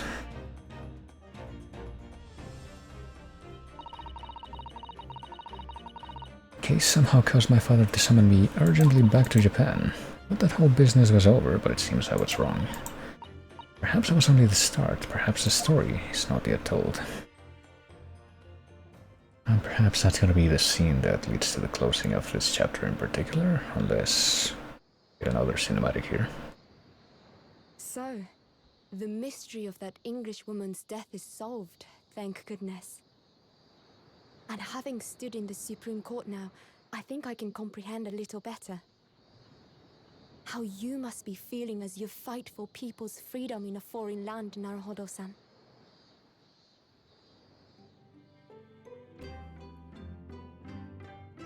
But actually, I'm writing to you today because of another matter. I met Soseki-san and we talked about that second case he was involved in. Father has said nothing to me, but I feel certain of it. That case holds the key to some great unsolved mystery. My notes on the case should still be in the office, tucked away at the back of the shelves on the left. Perhaps you might like to look over them again.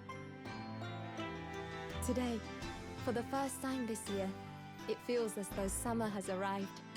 The sky is a brilliant blue. It makes me long to see you again. Yours, Susato.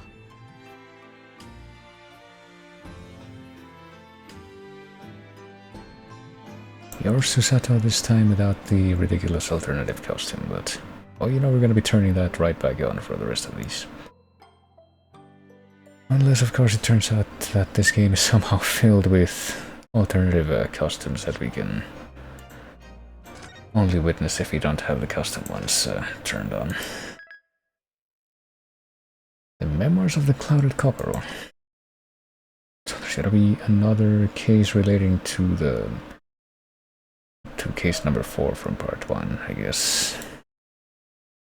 The Memoirs of the Clouded Cockerel. Hold on, let me return to the title screen before I do anything else. Thinking that the last thing that we're gonna be doing here, because it seems, you know, having finished the first part and having wrapped that up pretty neatly seems like a good time to hold things off for the time being, but before I do that, let me go to the special contents and turn this thing back on. We'll see exactly how this plays out.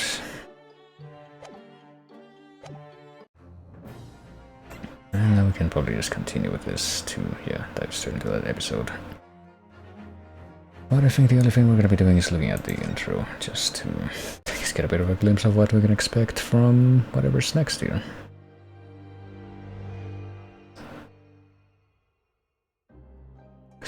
In part 1 we have the adventure of the Clouded Cockerel, but then... tale of a winter's night. One of an invisible killer and a crime perpetrated on the pavement along Briar Road. As the victim lay at death's door, the mystery of just who had stabbed the young lady from behind had been resolved. But No sooner had my friend saved that Eastern exchange student from his harrowing plight than in the dim, flickering shadows of gaslight did a second bizarre crime rend the stillness of that very night.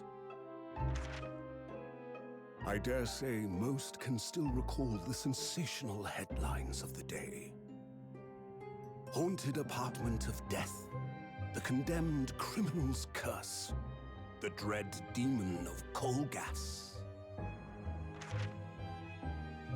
Yet, though the great detective had at once discerned the truth upon his arrival at the scene, it only proved to be the overture that announced the rising of the curtain on a most tragic play.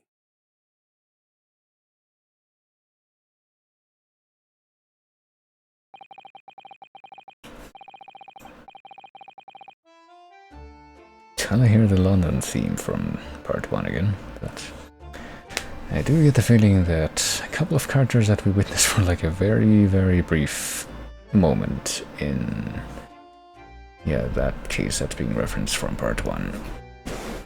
And then they were just, they like came on the scene and said like 2 lines and then they completely disappeared and were never seen again. They're probably gonna come back here, but I'm not quite sure what else I can expect specifically.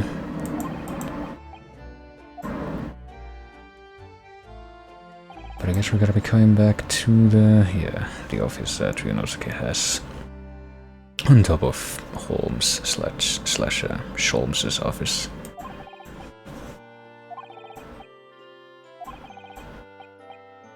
I would return to the courtroom 4 months after the last battle, which I guess was the final case of part 1.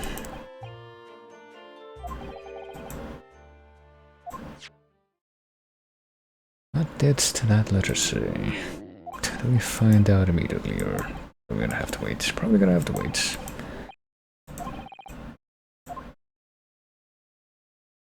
If we just make a scene transition here without bringing up the content of the letter, then yeah. Seems like a good time to just go ahead and quit things. For the time being, instead of just continuing, yes, I will return to the title screen. I'm not entirely aware of like what the gimmicky meme achievement is gonna be in the second case here anyway, so I should clarify that before I do anything. But that anything that will have to be done won't occur quite yet. Since, like I mentioned, this is probably where we're gonna be leaving things off here for the time being.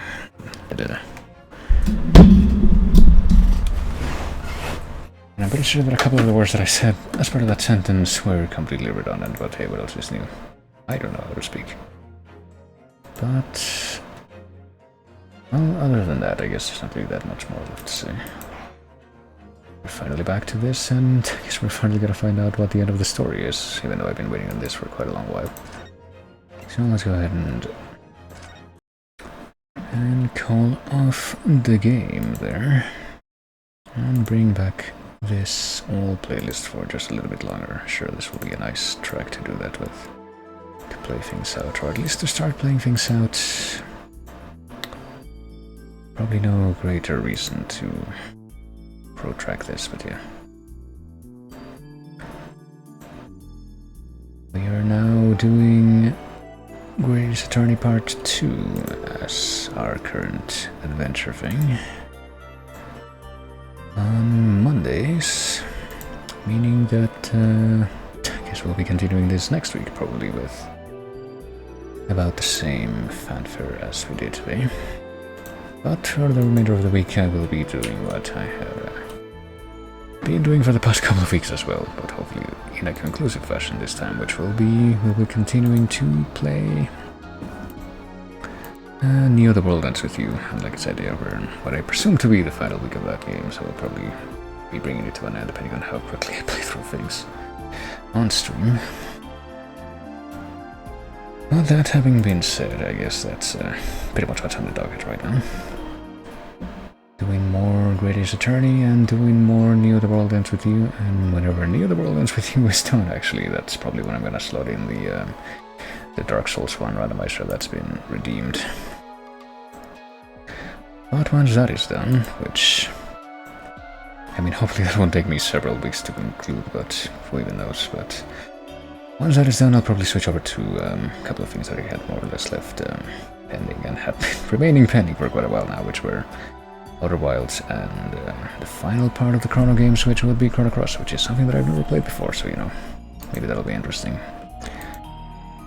But what I think I'm going to be doing right now is take the opportunity to, if you would be willing to stick around for a moment longer, I would like it if you would possibly join me on a raid, which I will now initiate to Emily Moon VG, whom I have had at least one opportunity to raid in the past from what I remember. And nicely too, since she's a very chill and friendly streamer who is currently doing, well, I think was doing the end of Blind Out of Dark Souls 1 earlier today, but seems to be playing Dark Souls 2 for now. Oh boy. You know, speaking of, I started the stream with Tristan from Diablo being like a track that I like a lot, being eliminated from a VGM contest. That just made me feel bittersweet. And this one has the same kind of effect, because for some ridiculous reason Interfree Dangan was in something called VGMC, which is a game facts contest, but it apparently got eliminated just a little while ago, which means that there's not really any songs left in that contest right now that I have any real investment in. But we can play out these two Sue tracks on a positive note, no doubt. I mean, I'm pretty sure that we already expressed our sentiments about this track with when this one came up, at least on the co-op stream a few days ago, but anyway. I'm gonna get timed out in just a few moments here, so I will say y'all take it easy. I thank everybody for coming like always. Thanks for chatting, always great to know people chat, and I will see you later.